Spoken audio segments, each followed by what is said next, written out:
to be quick to forgive and slow to get angry. Amen, amen, amen. These young dudes out here don't respect shit until you put the barrel in their ear and let the text spit. I just might catch a case on my next hit, remove their whole face on some special effect shit. So show respect, trick, or I'ma have a flashback. Digging through the dresser like fuck it, where my mask at? The mash back with the banger and damage shit and say fuck everything I learned in anger management. Hop back on some east side managed shit and push a nigga's top back when I let the cannon spit. Start planning shit, premeditation. I'm in love with the streets again, rededication. Casket or cremation when I shoot you down.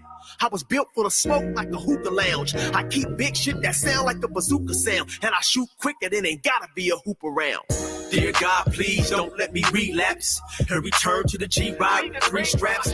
Ski mask with the case, squeezing keys apps, spraying everything from a nigga's brain to his kneecaps. Dear God, please don't let me relapse and return to the G-Ride with 3 straps. Ski mask with the case, squeezing keys apps, spraying everything from a nigga's brain to his kneecaps. Gun on me, it ain't never for show. Homie, I'm far from a bully, but I'm never a hoe. Get out of line, my Beretta will blow. Real talk, we can take the beef wherever we go. I bring it to your front door like I'm Uber Eats. I guarantee you listen up when this Ruger speaks. Plus I maneuver through these streets like a ghost, and I'm handy with the heat. I cook a nigga like a roast. On me, homie, this is not a boast. I will still come through, boy, and stop a nigga's post. Playing close, man, Eric will ease it. Quickly off the waistband, man, and Eric will squeeze it. Leave you niggas laid out dead or paraplegic. Niggas playing in these streets while I'm very strategic. I come to your house dressed like the gas man. Shoot you 9 times, leave you stretched by the trash can.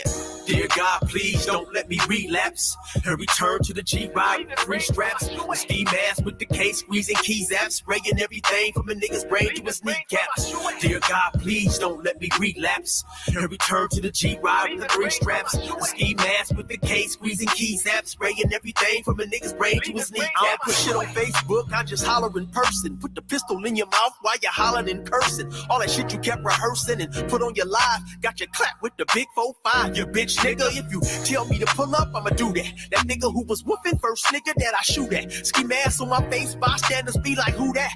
I ain't with the talking, bitch boy, I thought you knew that. Leave his brains where my shoe at and bounce like I'm on a trampoline. Leave you laid out nigga like you camping on the scene. If you want something sweet, grab a peach or tangerine. Niggas won't smoke, well fuck it, I'ma let them handle steam.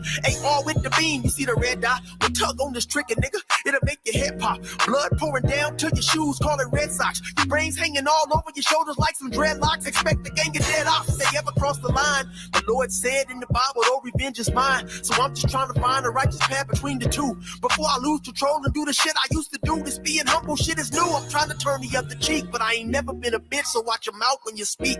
Your mercy's what I seek, so I pray on bended knees. Don't let me get the K with the extended clip and squeeze. Lord, please. Dear God, please don't let me relapse and return to the G-Ride with 3 straps. A ski mask with the case, squeezing keys apps, spraying everything from a nigga's brain to his kneecaps. Dear God, please don't let me relapse and return to the G-Ride with 3 straps. A ski mask with the case, squeezing keys apps, spraying everything from a nigga's brain to his kneecaps.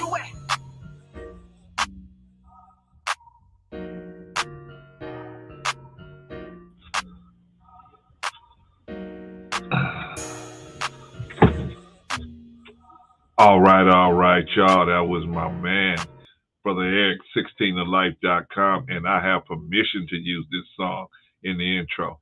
16thelife.com, man. Yeah, go over to his YouTube page if you really want to hear some serious prison stories. But he also got a lot of funny stories about when he was out on the street, living that street life, man. He's got a lot of funny stories, man. Funny dude, man. Brother Eric, 16 to Life. You can go to 16thelife.com, man, and pick up some gear, pick up some more music. Real good dude, man. Good dude. Stood tall and never ran back and said, "Oh, I didn't do it. I was wrongly convicted." He never said none of that. He said, man, he didn't go into detail, but he said he had a hand in whatever happened. Did 24 years on the line in Cali. Had moved all over the place in Cali, man, in the penal system. But he's a good dude, man. Good dude. A lot of funny stories. So shout out to Brother Eric. All right, y'all. Let's get into it. Brother D, good to see you, man. What you know about sea walking, Brother D? You don't know nothing about sea walking, man. You from LA, man? LA and Long Beach. Man, maybe Compton. I think they got the best sea walking out there. Shout out to Brother D. Shout out to Risa Neal. Say hello, Brother C. I'm in the house. I see you, Sister Risa. Good to see you in the house on this impromptu live stream. Brother D say, what up, Clarence? What up, Brother D? Good to see you in the building, man. Always a pleasure when you stop by, man. Appreciate you. All right, so what was I talking about today, man? What am I talking about today? I'm talking about the Busterism that you're watching. If you over here in this sector, man, seeing a lot of Busterism, man, and so a lot of people be saying, well, how come the OGs don't do that? See, y'all wonder why Rico don't want to be called an OG, because it's a trick, it's a trap. See, they call you an OG, and then when people don't do what you tell them to do, then they say you're not a good OG, right? They know it's a trap, knowing that they know when they call you OG, you can't do nothing to make nobody do nothing. See, out here in California, man, when a real OG, he could DP somebody, man. He can go tell, the rest of the fellas, hey, this person didn't do what I said. Y'all go handle that situation. And it's a disciplinary action, right? What are we gonna do? How are we gonna discipline people out here? How do we discipline people out here? We can't discipline nobody out here. They come to us and they ask us for advice. We give it to them. They don't do it. Then when it all blow up on them, then they say, "Oh, the elders ain't stepping in." What are we supposed to do? I ain't your mama. I ain't your daddy. I'm not gonna be following you all over the internet like Minnie Mouse. Shout out to Mr. T. Good evening, Brother Clarence. Not the same drama again.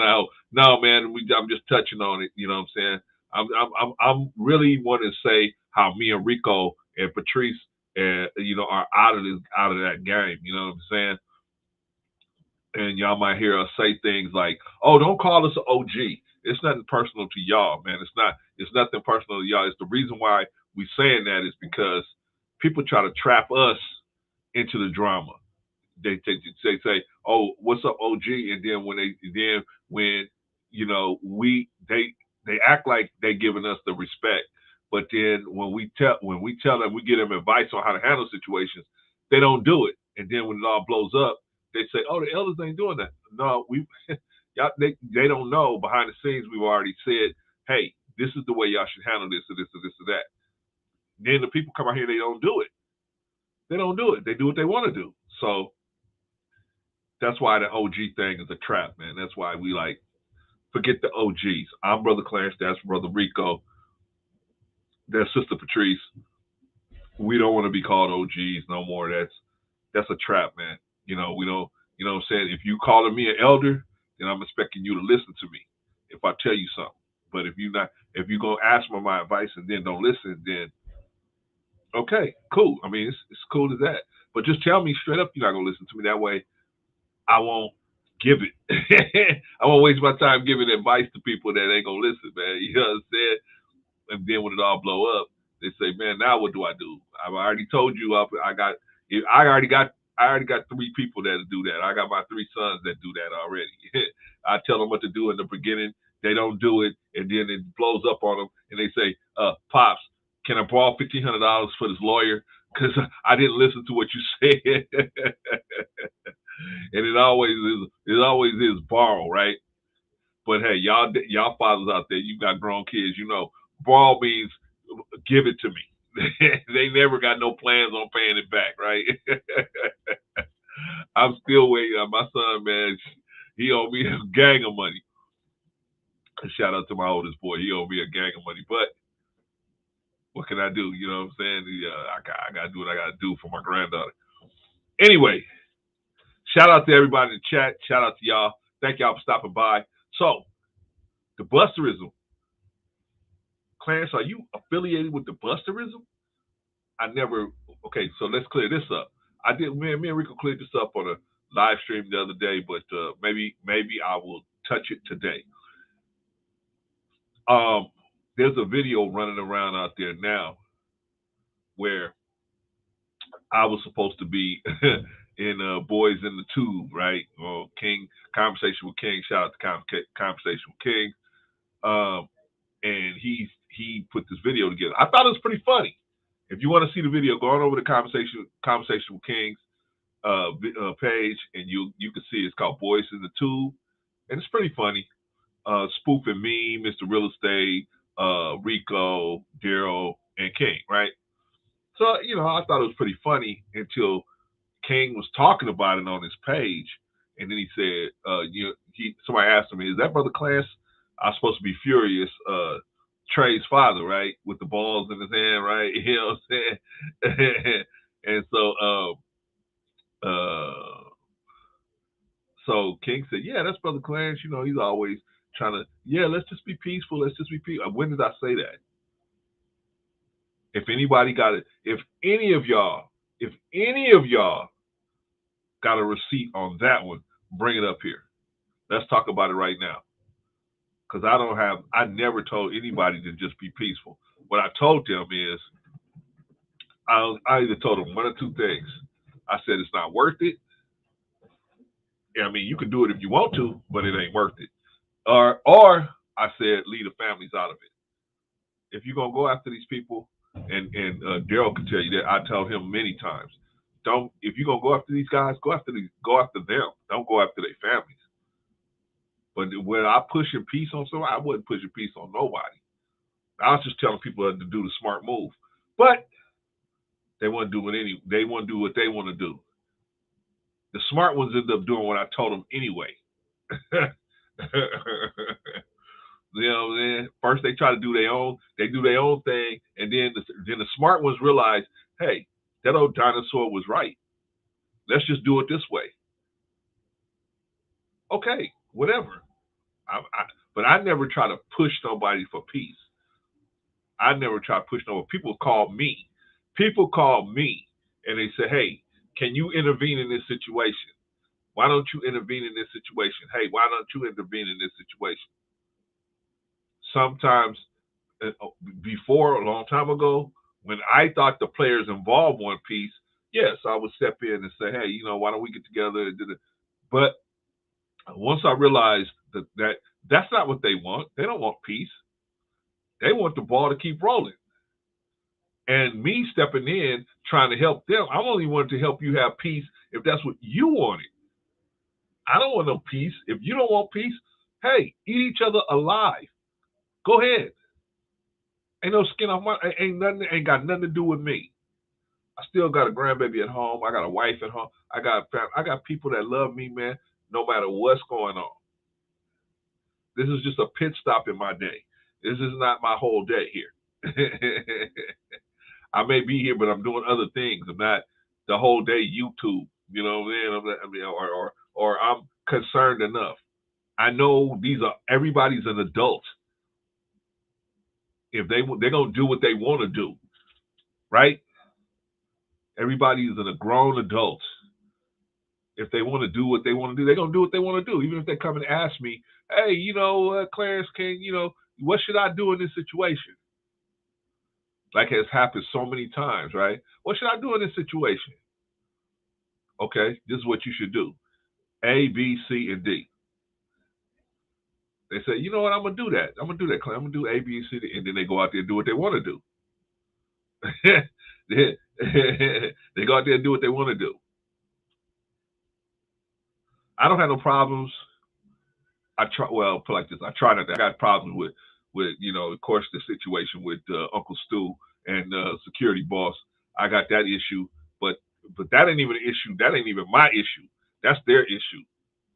You know what I'm saying? So I'm about to send one over the rails back over to them in just a few days. So and then we'll see what they're gonna do about it. But I don't have any problems with anybody. I don't have no problems with nobody, because I don't, just because I see them doing erroneous moves, I don't judge them. I said, okay, well, everybody makes mistakes, right? Nobody's perfect. including myself, including Rico, including Patrice. None of us are perfect, right?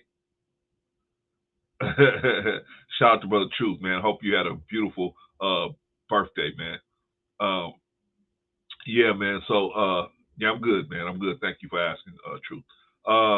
Sister Risa said, now I see people want views and likes, so to get that they will cause confusion. Yeah, yeah, right.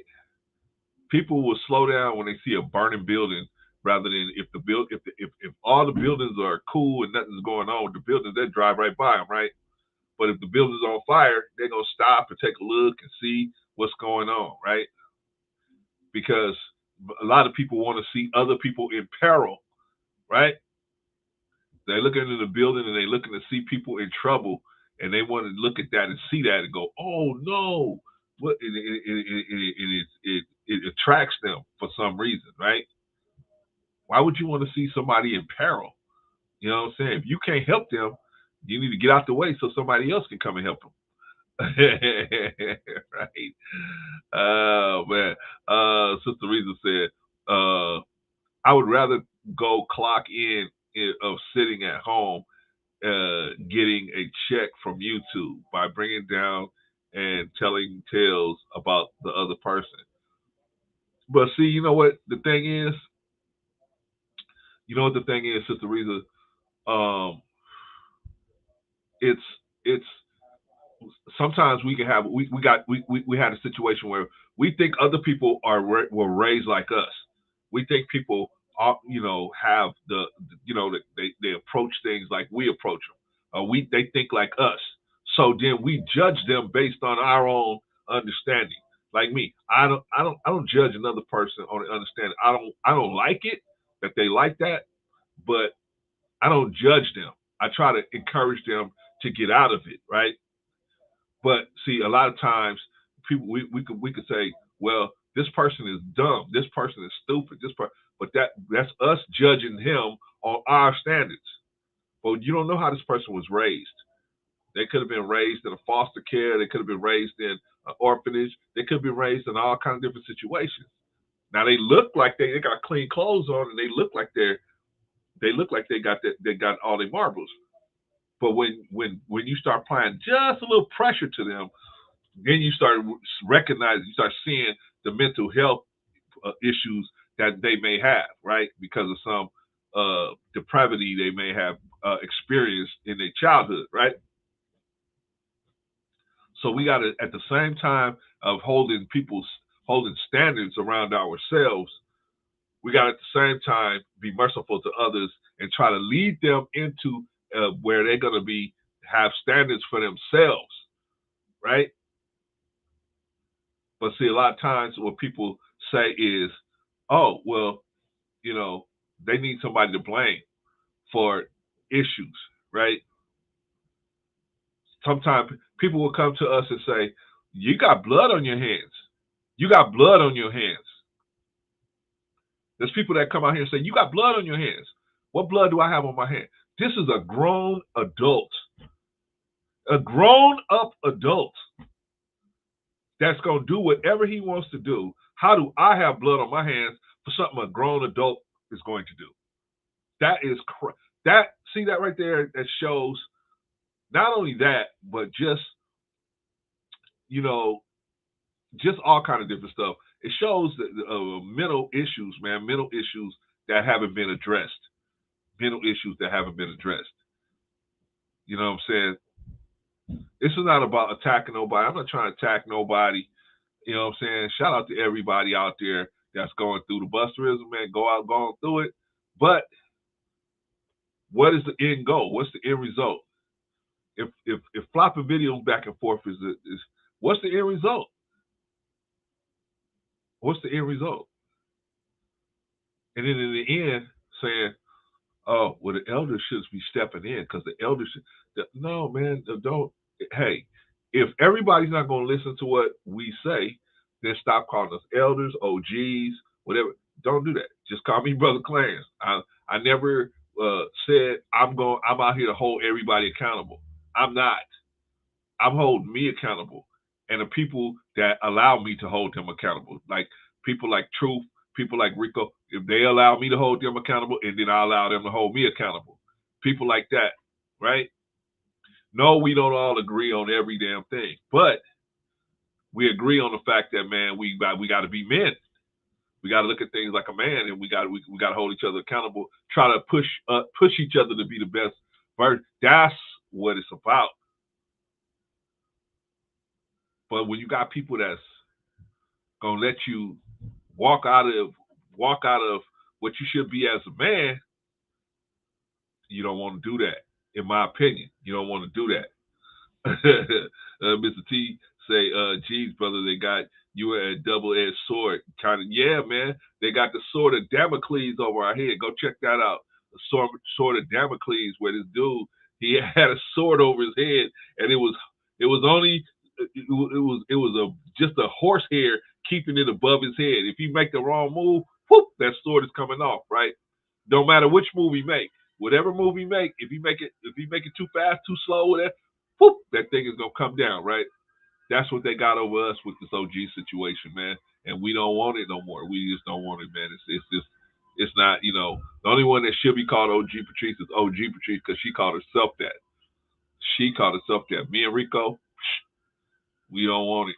We don't want it because it's a trick bag. We see it's a trick bag. Shout out to Brother Truth. Yeah, we appreciate you, man. Yeah, man. It's sad, man, because people want to see people in peril and chaos. They want to see, just like Lot's wife, right? Lot was told, hey, take your wife and go out and don't look back, right? But she heard all the drama, chaos, and peril going on, and she had to turn around. She had to look. She got turned into a pillar of salt. What's a pillar of salt? Pillar of salt is only good for a couple of things, man. But you can't. Who can carry a whole pillar of salt? Nobody can carry a whole pillar of salt, man. You can't do it. You got it. You know what I'm saying? So she was basically left there. They had to leave her there because she wasn't no good. She was not going to be any good any further on that trip. Shout out to Brother Chris, man. Shout out to Brother Chris. Good to see you in the building, sir. Apex Alpha, good to see you in the building, my man. All right. So, who's got blood on their hands? Who's got blood on their hands? If do I have blood on my hands? If I'm trying to, because certain people will say this, you got, there's still drama. Hey, Apex Alpha, there's a little bit. There's still a little bit out there, brother, but I'm just trying to make sure that me, Rico, and Patrice are so far removed from it that we, there's nobody that could come out and say, see, people try to connect us by saying, you got blood on your hands. They try to reel us into this drama, right? Here you got a grown man doing stuff, a grown people. I don't even say one grown man. It's a group of grown people doing whatever they want to do. And because we'll let them come up and we'll let them, we don't cut nobody off.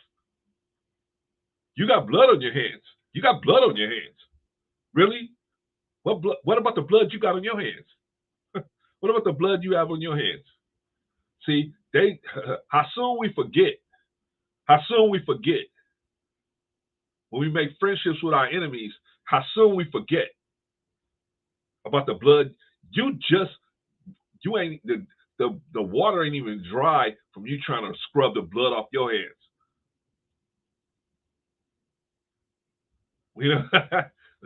Brother Chris say, a little blood on the hands from a shank. Man, I'm telling you, man.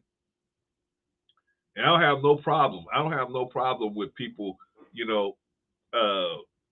saying what happens. We're talking about the whole YouTube, black YouTube, Daryl. Everybody. Hold on, Daryl. I gotta say my piece and then I'll let you up.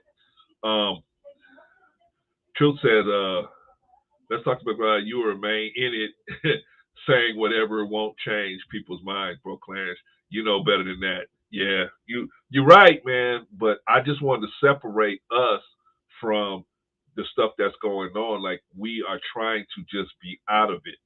You know what I'm saying? And I don't want people, because I see people trying to still reel us into it. I'm not gonna say no names, but I see people trying to reel us into it, try to make it sound like we're in it. You know what I'm saying? Like we're actively in it. We're not actively in nothing. Yeah, I'll bring you up here. Hold on. Shout out to Mr. Real Estate. Shout out to Daryl. Yeah, so so that's all I wanted to do, man. I just want to push us to the side. All we ever did was try to help the situation, try to make be a bridge to help things get better, if that's what the people involved wanted. Like I said, went on that thing with King, and I saw it, and it was pretty funny. I mean, it was a pretty funny little thing, but when King started talking about it on his live stream, and this ain't no diss to King, you know what I'm saying? King is, still good here. His money's still good here, but I mean, I just want to straighten it out because he made it sound like I'm pushing something, that I'm pushing peace on people, and they ready to go do some work, but I'm pushing peace on them and trying to get them to stop it, and that's not what's happening. The only thing I'm trying to do is help you do what you want to do. If you want the peace, I'll help you. If you want the war, go ahead and get it. I'll go ahead and get it. So that's the main issue. Now, anybody that's got any issue or any discrepancy on what I'm saying, anything like that, you can come up. Daryl, you can come up. No names. No, I don't want it to get drug into your situation. If you got something to say that is underneath, what I'm talking about under that banner, cool. But I'm not gonna bring you up here, brother. I don't want no drama. You know how I don't play that up here, right?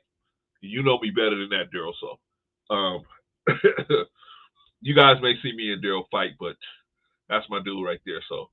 We will fight. He will get mad at me. I'll get mad at him. But we'll be kissing and making up in a day or so. But still, I still want him to do right. I'm still trying to get him all the way to where he can just push the right kind of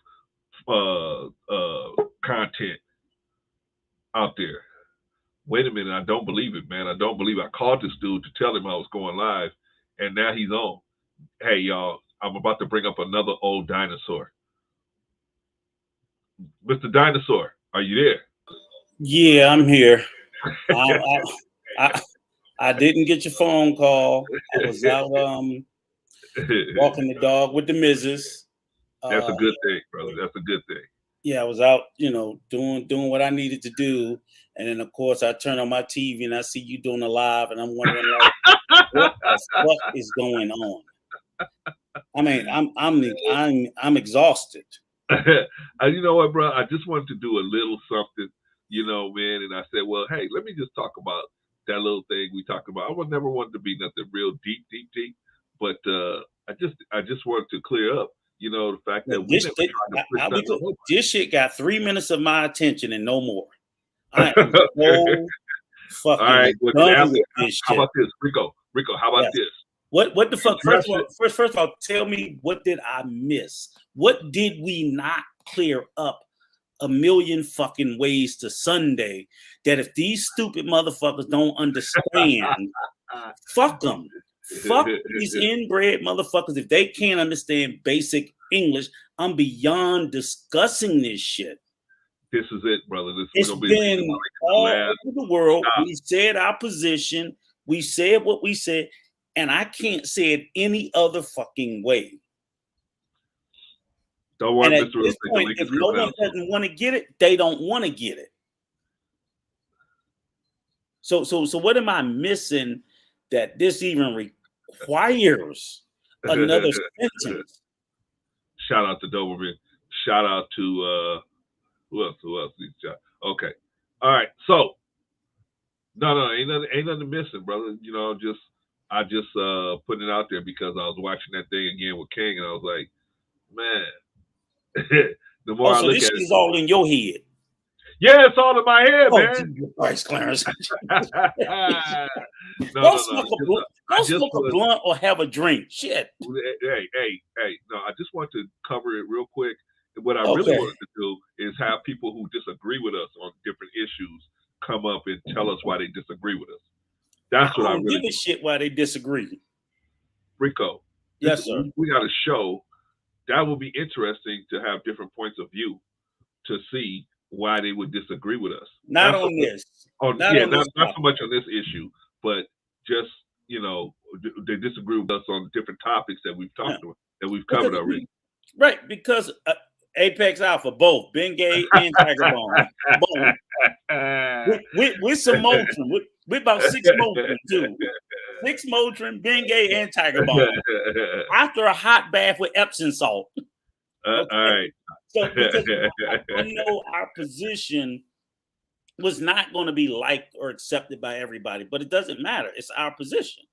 Right. We didn't state our position to win anybody over. We just tried to put clarity so that people would know what our position was.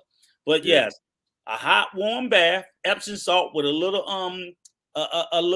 witch hazel in there. Okay. Don't worry, you motherfuckers gonna be there pretty soon. And then nice rub down. If you're lucky, huh? Yeah, if you're lucky. Shout out to Army Vet. What's up, my brother? Rico ready for that smoke. Rico's always ready for that smoke, man. No, I just was just like I took a nap. And I'm like, damn. They added again. All right. Okay, so this is what we're gonna do, fellas. We're gonna put the link out. Okay. Now, we don't want to discuss this situation any further. If you got something that you have a difference of opinion on us about, then we'll talk about it. And Rico, we're gonna do something different this time. This time we're gonna take one person at a time. Yep. And once they're finished with their situation, drop them down. The next person come up. Right. Exactly. We're gonna do that so that people have enough time to tell their story. Yeah. So here we're gonna put the link out. Yep. And if we got it wrong, y'all tell us, hey, y'all got it wrong. No, we ain't got it wrong. You just got a difference of opinion. But we ain't got it wrong. We don't. We actually don't. Please but I'm trying to be nice. Rico ain't nice. Mr. T said, being nice and respectful. Hey, Rico. Mr. T said you got lavender oil, brother. Oh, damn! No. I got a lavender candle when I take my bubble bath. Rico, do you have the beads? You know the beads you pour into the bathtub and bath out of beyond. No, I don't do the beads, but I do my candles with my bubble bath. Now I'll take a bubble bath. I ain't ashamed. That nigga be up in there with a bath bomb and some candles, some R&B playing. Oh yes, you the fire. Mr. Real Estate, you way too young to know about all this stuff, man. You way too young, man. Shoot, I'm an old soul. I was in the Epsom bath earlier today. I ain't even gonna hold you. but you know what, guys, gentlemen, I swear to God. So just all bullshit aside. So I smoked cigarettes for like years, and I stopped like about 15, 20 years ago. But since I've been going to the DR, I never smoked cigars, and I'm starting to get into it because I was afraid to smoke cigars, thinking that it was a correlation to cigarettes, and I'm realizing it's totally different. Cigars is a different thing, and that's just a refined thing. So I'm kind of like getting into that in a hot bubble bath with a nice cigar. Maybe a glass of wine. This did just awesome. Al Pacino, the world is yours ass shit. Got the TV set up, security cameras, and the DR living like a motherfucking king. Okay. I had me a nice gin and tonic and some damn smooth jazz going. Shit. I almost drowned in that motherfucker because I fall asleep. That sounds right. Damn, that's goals. What you got for brother? Well, I apologize because I actually don't have any pushback for you. Actually, I've got a formal apology for you, and I'll just keep it short and sweet. Mm-hmm. Oh, who's ringing? Who's ring-a-linging? Oh, no worries. Yeah, no, last time I was in the chat on your platform, I came at you very charged, acting under blind loyalty at the time. So I just wanted to formally apologize for that. And I know last time I talked to Rico, I said, if given the opportunity, that was the first thing I wanted to do. So, again, I don't have any pushback for you or anything, but, I'm busy as hell doing all these live streams, and I saw you as live, so I figured it might be a time that I can slide in real quick and just let you know I apologize for that encounter. Hey man, I appreciate you, Mr. Real Estate, that take big balls to do that, but you didn't have to do that, bro. I know you was covering down for Daryl at the time, so I recognize that. I had to block you because I was getting mad at Daryl. I was getting, and me and Daryl, and you didn't know that was a family argument, and you didn't even know that. That was a family argument. But you know what? But just to echo what Clarence says, because that's a big thing I've always been since I've been in these YouTube streets, is I've always pushed the narrative that if I'm wrong about something, to be big enough and be man enough to public, especially if I make a public fuck up, to publicly apologize. So anytime I see someone doing that, whether it's to me, anybody else, I say salute to you, because a lot of us get in that space. We don't want to apologize, even though when we dead ass wrong, just because we don't want to be. And I always tell a person, when you apologize, you're not smaller in my eyes, you're bigger. Yeah. So I look at what you did, because you didn't have to do it. Yeah, no, like, not at fuck all. that old Negro and went on about your business. But you did. I didn't put you up to it. You wanted to do it on your own. And like I said, it makes you look bigger in my eyes, if for nothing else but for that. So I thank you for that, sir. Same here, man. Same here. Appreciate and I thank you, gentlemen, for your time. I'll try to join sometime soon. Okay, right on, thank you. Always, definitely. All right. Thank you, brother. Appreciate it. Big balls, Rico. Yeah. I mean, big balls and big courage.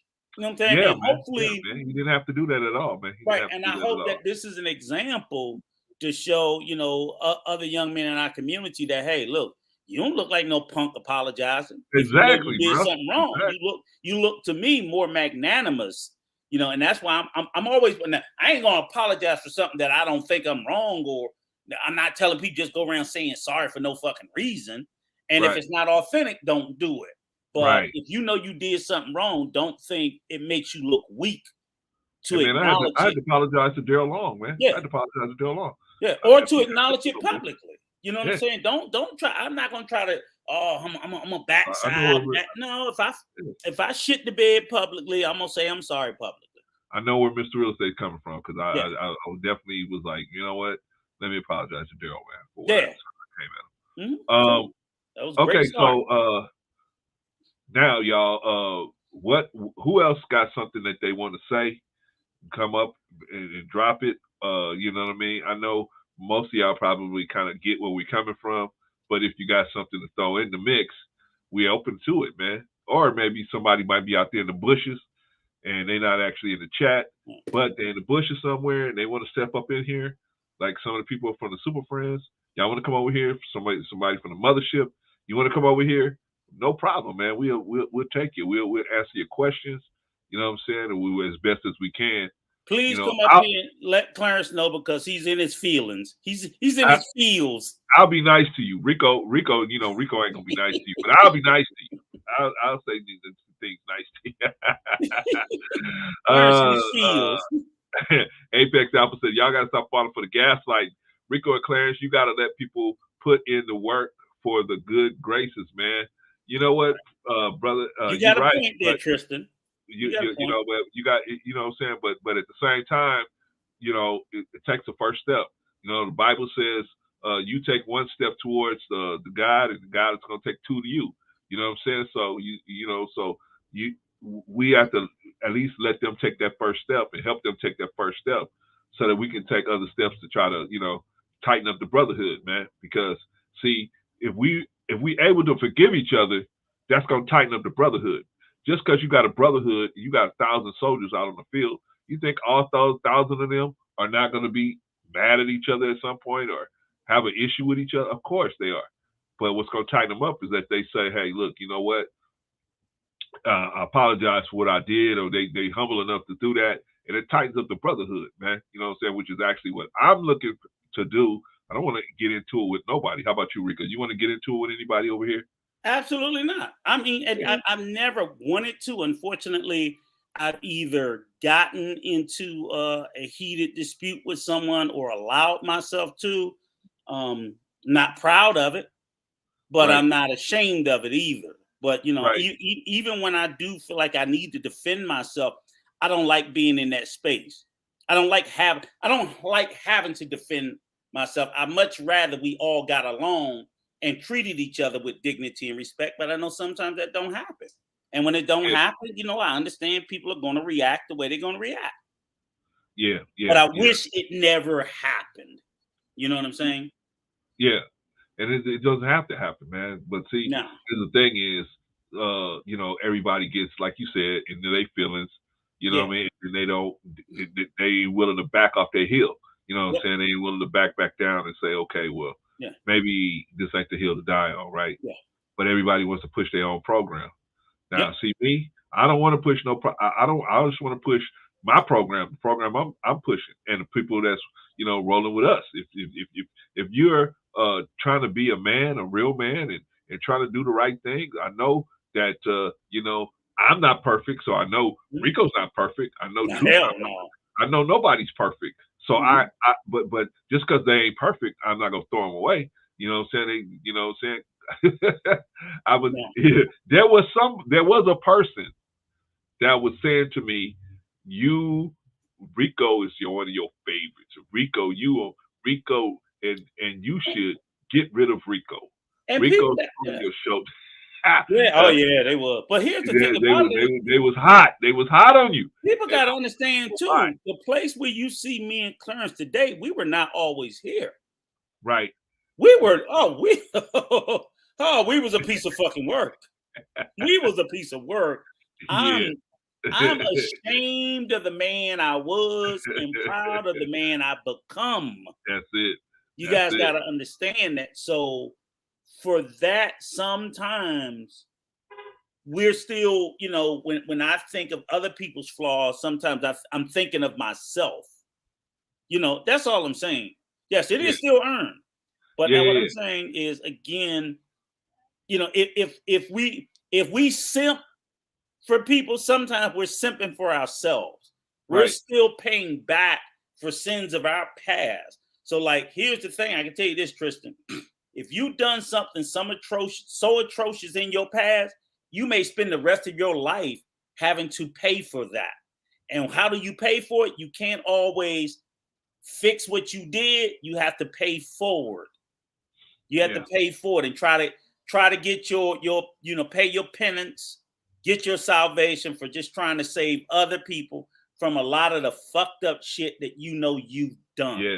So a part of it is that too. So I hope that'll kind of help y'all understand a little bit.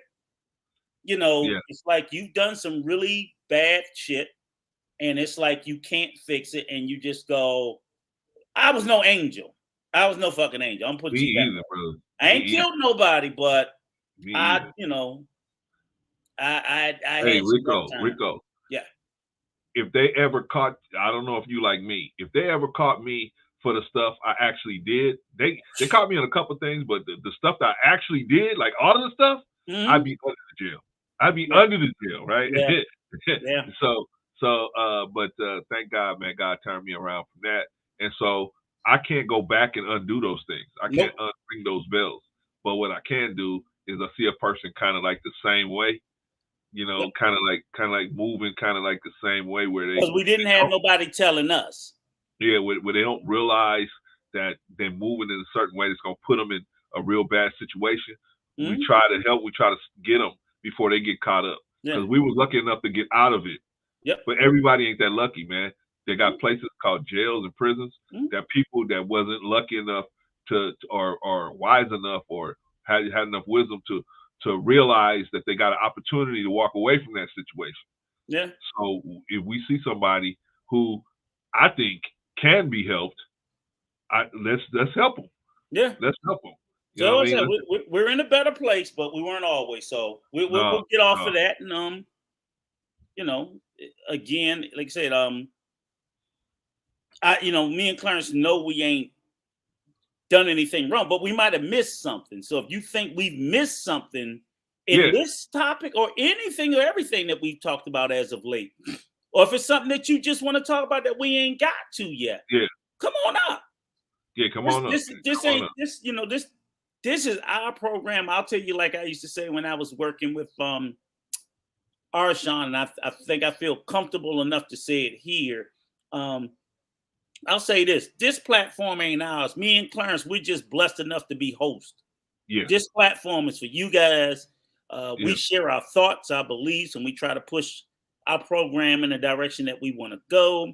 But if there's some other things that you guys want to talk about, like this is a impromptu, just open panel. Yeah, Clarence, discussed it, what he discussed, but we'll talk about anything. If you guys got something you want to get off your chest. Yeah. Let me see. Did we have any discrepancies last week? Okay. I'm gonna pull you up, E Black. I'm gonna pull you up, but I gotta make sure that you're not gonna say anything that if you say something, man, like what you said before, drop his ass. I'm gonna instantly pull you down, brother. All right. I got you up here. I thought I had him. Okay, there he is. Good evening, Mr. E Black. How you doing today? What's going on, guys? Okay. I don't know what you possibly want to talk about us, but come on with it, brother. We as long as it's gonna be respectful, we can have a dialogue, man. What's going on? Well, I just want to, cause like I said, brother Clarence, with everything going on, I ain't never really had no real issue. I was disappointed in a lot of things, but I have no real issue. Now, as far as Rico, me and him hashed some stuff out, right? And I thought we was gonna walk away from that, but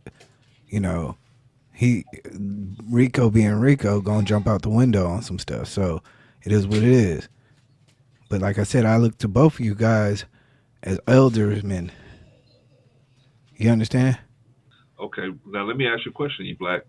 Do you think you treated us like elders? You saying Yes. that? Yes. But do you remember what you said on on this platform? Do you remember what you said? And you never even apologized to us about that. I did See, you can't play victim, man. Like, I apologize during the stream. Okay. Okay. How am I playing a victim when I'm telling you? What I did was I asked you to apologize to the sisterhood. You said, okay, I apologize. I wanted you to apologize to everybody, but I could see that you wasn't going to do that. But I wanted you to apologize to them, and you halfway did that. But my point is, even then, why would you say something like that if you really thought of us as elders? That's what I need you to think about, brother. I can't give you that answer. Only you have that answer. But that's my point. If you really feel that way, then we should see you treating us that way, right? Well, yeah, and I agree, but at the same time, I don't see you necessarily as like my elders. So okay, I see you as an elder in regards to certain people will respect you, but I don't necessarily see you as mine. So I don't want to play semantics with it. If y'all think that let me say it like this: I apologize for what I said, Brother Clarence, on your panel. I apologize for the people who I disrespected, including the women. I want to be sure, because I'm not that type of dude. You know that. I didn't think so, man. That's why it was very hard for me to see you let that go out there into the atmosphere. Yeah, it's just, as you get to see, the fog of war sometimes affects people. And when, sometimes I will say certain things because I'm in my mode. I think we all understand the concept of a changed man.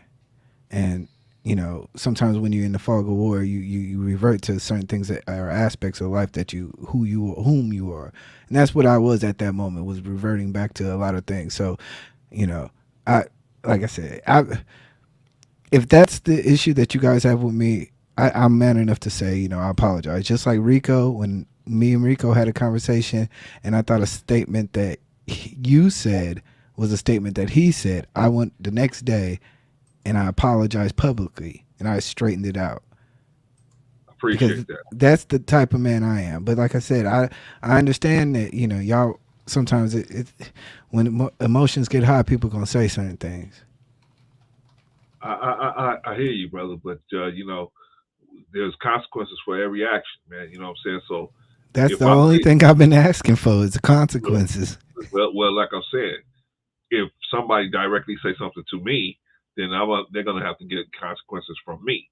If somebody say, if I tell Rico to not say something to you and Rico do it anyway, why should I have that consequence handed to me? That consequence should be only to Rico, right?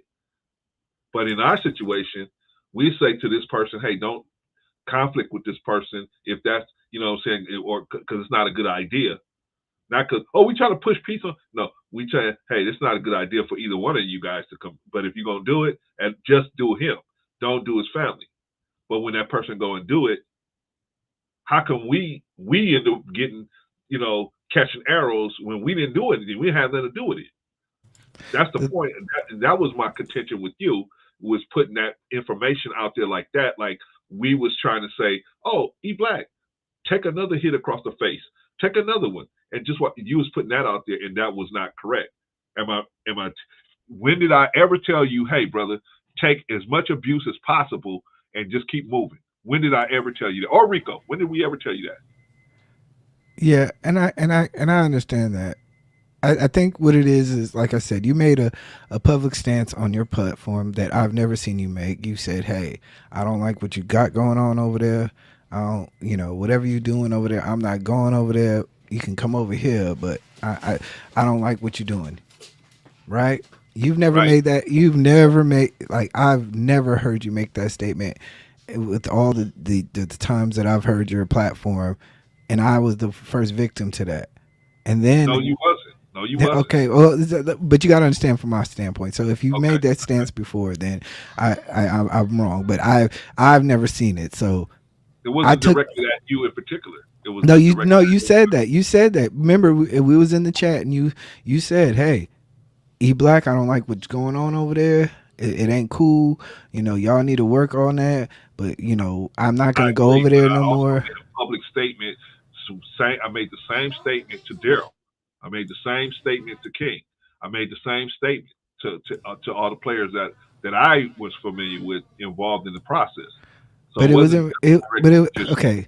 I'll accept the fact that you may have said that, but from my perspective, you said that directly to me because I made a comment on your account. I give you that. So from my standpoint, I'm seeing like, okay, well, if I'm doing something so egregious that your brother Clarence is gonna make a statement like that, I'm expecting it across the board. But then I didn't see that. I didn't see that across the. But can I at least complete my sentence? Yeah. But let me just say this before you go, and I'll let you complete it. Nobody else came up here and said the things that you came up here and said. So of course I was very upset with you because I thought much better of you than that. But no, that was before that, brother Clarence. That was before that. Before that? Okay, then my apologies. Go ahead, brother. But like I said, so from my standpoint, like I said, when I seen you make that stance, I was like, that's a fair stance. If I'm acting reckless, then and what I got going on my platform is reckless, it's fair to say, hey, I ain't going over there no more. We not rocking out no more. You can come over here, but it's basically, just do what you do, brother. And I was like, that's fair. But then from my standpoint, and I even told Rico, I see y'all next on another brother's platform who's done more egregious things, and I'm like, yo, where's the balance? So I felt as if you guys were picking sides, and if you're gonna pick a side, then I'm gonna, especially during the time in which I'm frustrated and in my mode, I'm gonna be in hot. I'm not gonna give you guys the respect. Okay, so let me ask you a question, brother. What stopped you from being able to pick up the phone? You have my number. What stopped you from picking up the phone and saying, brother, I don't understand what's going on here? Because you told me this and now you doing this. What is going on? What stopped you from doing that? Look, I'm not, like I said, I'm not going to, our relationships are built on like I've seen Chef in real life. I've seen a lot of content creators in real life. Our relationships are different. I'm not the type of dude that's going to be on the phone chatty patty with everybody. So if please forgive me if I don't take the time to extend myself, because I don't feel as if our YouTube relationship is that valid enough to pick up the phone. I do respect you. I do understand, like we both California brothers. But it's like, look, sometimes like a brother like me, look, once I cut you off, I'm distancing myself, and I'm not going to pick up the phone and say, hey, why are you doing this? Sometimes it's like, okay, I see where you're going now. Oh. So please, like I said, it ain't no, like I said, that's the reason why I came up here. I'm not like taking this personal. I just don't want y'all to, I want y'all to understand from where I'm coming from. Like, yo, you made this stance, but I don't see it on other stands. But y'all claim neutral. But then the next day or next couple of days, I see y'all on multiple platforms against people who done multiple egregious things. And that was before I made the comment. So then when I come a couple of days later after that, I'm seeing y'all basically saying, "Hey, this guy's a good guy. Listen to him." I don't I'm know. gonna shoot hot. I don't. You know what? You We can saying that. disagree though. We can disagree. Okay, I'm just saying. I don't think it was before the comment because I would never have told you don't come up here, unless you had did something egregious like that. Even I would never have done that. I would never have just stopped calling you or just texting you. Or I never would have done that unless you did something egregious. That's me thinking about how I do things. I don't never. I would never come up here and say, "Hey, just because you fighting with Daryl, even though you was fighting with Daryl, I still went on your platform. Even though Daryl was fighting with you, I still went on Daryl's platform. Even though all the drama was going on with King, I still went on King's platform. So I didn't have no issue with no one. That was all between you guys. You guys are all grown men. What do I have to do with any of that drama, right? I try to give you guys advice. And by the way, we were invited. We've been invited to places to go. We try to stay out of it, but sometimes we get invited. Sometimes Daryl will do like Daryl did he did a show about black women on Women's Day, National Women's Day. He had a sister on there that delivered her own baby, right? Me and Rico was like, that's cool. This is the type of stuff you should do. Forget the other stuff, right? You know, Yeah, I mean, but you gotta, like I said, I want you guys to understand it from my perspective that I've never seen you make that stance. right. Just like a So lot of from people never seen me stop seen all of the conversations we had behind the scenes. yeah, so it's like okay, so I'm like okay, I'm the now I you made a public stance on your platform that you're not rocking with me and you're not gonna be messing with none of my content. Well, that's fine, brother Clarence. Based on the actions I was making, I would hope that you'd make the same steps for other content creators. You weren't, so I took that personally. Like, okay, you've chosen a side. Then, now I can understand from what you're saying is like, hey, I want to do good content other places, but then I'm like, yo, on the other side, it's dirty. What I was doing was light, and trust me, like I said, y'all lucky I was Christian because you're about to see right now how non-Christians beef, and it ain't gonna be pretty. You know what? Hey, like I said, we only try to help if that's what y'all wanted. But if y'all Yeah, don't want it, cool. Do y'all thing. Knock each other's blocks off. What can we do? We not we go me and this old brother right here. We just gonna keep on pushing out, try to put out good content. If you guys want our advice, you know what I'm saying. You always had a back door to me. You yeah, always came to me. Even we've had conversations, even when this is going on, right? You yeah, always had a back door, and but there was respect on both sides. You didn't put those conversations out. I didn't put those conversations out because you know, I guess whatever we got California ties, but I've just thought of you better than that, brother. That's all. I yeah. know that. But I just want you to understand that, like I said, I was in the fog of war. I understand that, brother. I understand So that, but if I can get if you can give people grace for having their own issues, I just expect the same way. And like I said, I like I said, I'm man enough to say, yo, I apologize for lighting it up. But like I said, I that's was me, brother. I was mad after watching. I'm literally sitting there looking at a 3 hour stream, and I'm like, y'all not doing the same thing that y'all do for other content creators. Like y'all will sit there and pause and say everything and say, Man, hey. I can tell you how many times me and him done fuss with Daryl behind the Yeah, scenes. okay, I get that. I get that. And I look, mean, like I said, it's not about there. It's just a simple thing that like for me, you don't understand how many content like people who I've talked to who know you and who are disappointed in you. but And I don't care what they're disappointed in. but you got I'm to doing the work. understand we all I'm doing the work that they're supposed to be doing. They're supposed to be, if they're Christians, they're supposed to be opening the. This man is blind. He's blind. They're supposed to. Jesus was healing the blind. This man is blind. He can't see the devastation that he's doing. He can't see it. I'm the one that me and Rico are the ones that are trying to wipe his eyes, get the stuff out of his eyes so he can see. Oh my God, this is what I'm doing to this man's family. I'm talking about this man. This man's daughter can see this. I, yeah. I, I got to stop. See, we're the ones doing that work. Well, I other people call themselves Christians, but but they walk on the other side. but Clarence, but do me a favor, Clarence. Don't speak for me anymore. Go ahead and push your program. I ain't saying you saying nothing wrong, but I got you, Rico. I don't feel the same way. I got you. I got you. Okay, I'll just say and that's fine. And like I said, like, look, trust me, I get it, brother Clarence. You guys, you guys are mentoring somebody who you feel like you want to help. That's fine. But like I said, I want to stick to the point that I felt that I was getting publicly attacked. Agreed. And when I got the public attack, I felt like, okay, well, where's the other side? Because you guys are neutral. Well, it comes to find out that you guys aren't so neutral. You're mentoring the other side. That's fine. That's fair. But I can't. And at the time that it was going on, I just wasn't in the space to be forgiving or understanding. I got it, brother.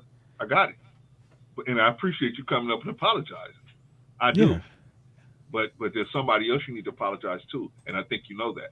Yes. Somebody you need to directly apologize to. Would you agree with that? I mean, I'm stubborn, but like I said, if I'm a man enough to address it when it's time. I mean, if somebody would have said something like that to somebody that you know about, hold on, Marcus, because we're doing one at a time right now. If somebody would have said something like that to you, or to somebody, I don't want to even put your wife in there, but just somebody you care about, somebody online that you feel like, hey, this is a respected person. This person has done a lot of good. How can you Of course you would be saying the same thing. Yeah. Of course you would. And it's not nothing against you, nothing against your camp. Have your camp. Do whatever you do. But I'm just saying, this person deserves an apology. If you're gonna apologize to me, you definitely need to apologize to this person, because this person, you really disrespected them. Now, I can't say whether they're gonna take it or whatever. I'm just happening to me. You know what I'm saying? Like Rico said, I can only talk for myself. He's gonna talk for himself, and then it'll go from there. But I understand that you was in a war zone. You was at wartime, brother. I just was trying to let you know I'm not in the war, so there's no reason to come at me like that. If you have a misunderstanding with me, come to me. I'm your brother, supposedly. You should be able to come to me and say, "Hey, brother, this is the situation, and where do you stand?" And then if I tell you where I stand, then you got a right to say whatever you got to say, and then we part ways, right? And not to go back and forth, but like I said, I just want us to really, if I understand your point, I just want us to understand I just want to make it very clear that you made a public stance against me, and that's. And I just however you feel, and like I said, I'm willing to apologize to certain people and would make amends to whoever I may have harmed. But I just want you to understand, whenever you think about it over again, you made a public stance against me because of my. But I just want you to understand that. I just want the optics of it was crazy. I from your perspective, I get it. I get it. And I'm trying to look at it from your perspective. I'm not even going back there no more. You keep bringing that up. You've already apologized for it. I'm trying to say, okay, from here, where we go from here. Yeah. But I think Rico wants to address some things with you too. But as I appreciate you being man enough and having the balls to come up and apologize, because I've been going over this with you behind the scenes, right? Yeah. And finally you here, and I appreciate that. I appreciate that. Did I force you to do this? Did I some kind of way force you to come up here and do it? Or did you do it because you just trying to be a man about it? No, I look. I gave your platform space because I seen a whole bunch of goofies. I'm sorry. I seen a whole bunch of people who were coming around, and I didn't want to light it up to where it was distracting to the platform. And this is not the beef zone. This, like, I've always considered your space, and we had a whole panel talking about voting. Like we dig on that little wavelength. We trying to get on like a whole different wavelength. So I gave you a lot of space because I just was like, you know what, when it comes on, when it's time, it's gonna be time. So you open your platform. I actually was supposed to do a live stream today. That got moved back, and I was just like, it is what it is. All right, man. Well, hey, I appreciate you apologizing to me. And, we see where it goes from here. But I think Rico wants to address it. Rico, are you still there? And one last thing, brother Connors. Like I said, it's always been good for you. I never felt that anything that we was going on was enough to where we didn't have a relationship. But like I said, I just wanted to give you personally a space and your platform. So, I appreciate that, E-Black, man, because I'm gonna tell you the truth, man. I was very upset with you. Yeah, I understand. Not only because of what you said to me and to the panel, but I just saw you as a whole nother type of person. I didn't see you as the type of person that would get down like that. So, like I said, I'm a changed man, brother. I'm from the Bay, bro. I know Point. You and I get it. Hey, you know what I'm saying? I'm from the hub. You know what I'm saying? Yeah. So I get it. I understand. But at the same time, I just, even though we both we know where we're from, there should be a mutual respect there, right? There should be a mutual respect because we don't want to overstep each other because we done both seen how somebody it could go way left, just somebody just saying something that they shouldn't say.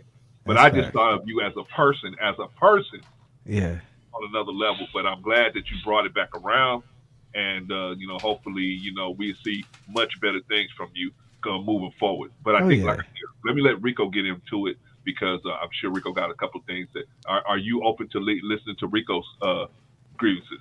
Yeah, I want to hear what Rico got to say. Okay, Rico, are you there? Yeah, I'm still here. I mean, he can stay or he can go. It's up to him. Again, I just wanted to say it, so he can have the opportunity to hear what I have to say, but it's not directly directed towards him, but it definitely plays into the conflict that I have with him.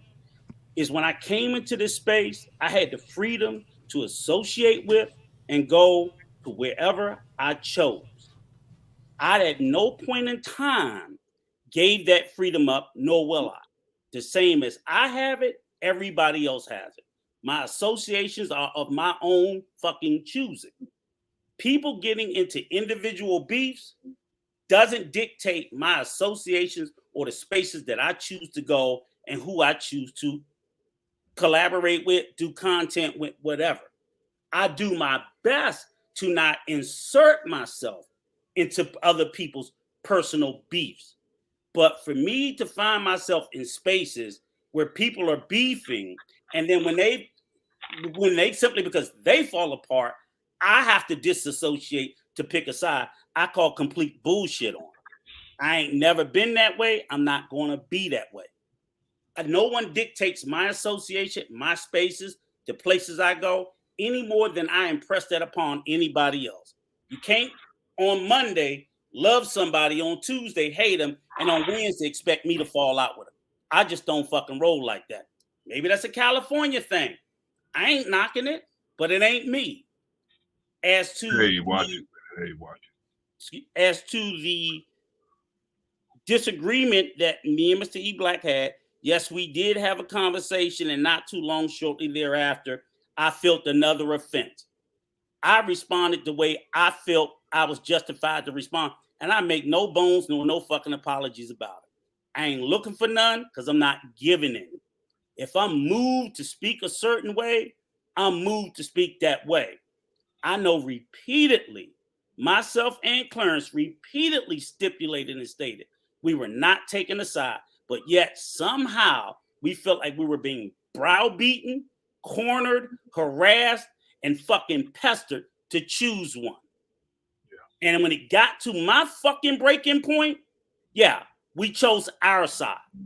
I will still choose to contact, talk to, mentor, speak to, befriend, begrudge any fucking body I choose.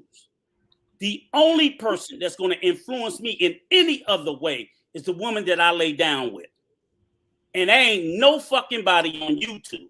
So the mere audacity to sit there and think that, there are people that I see all kinds of people associating with that I don't align with.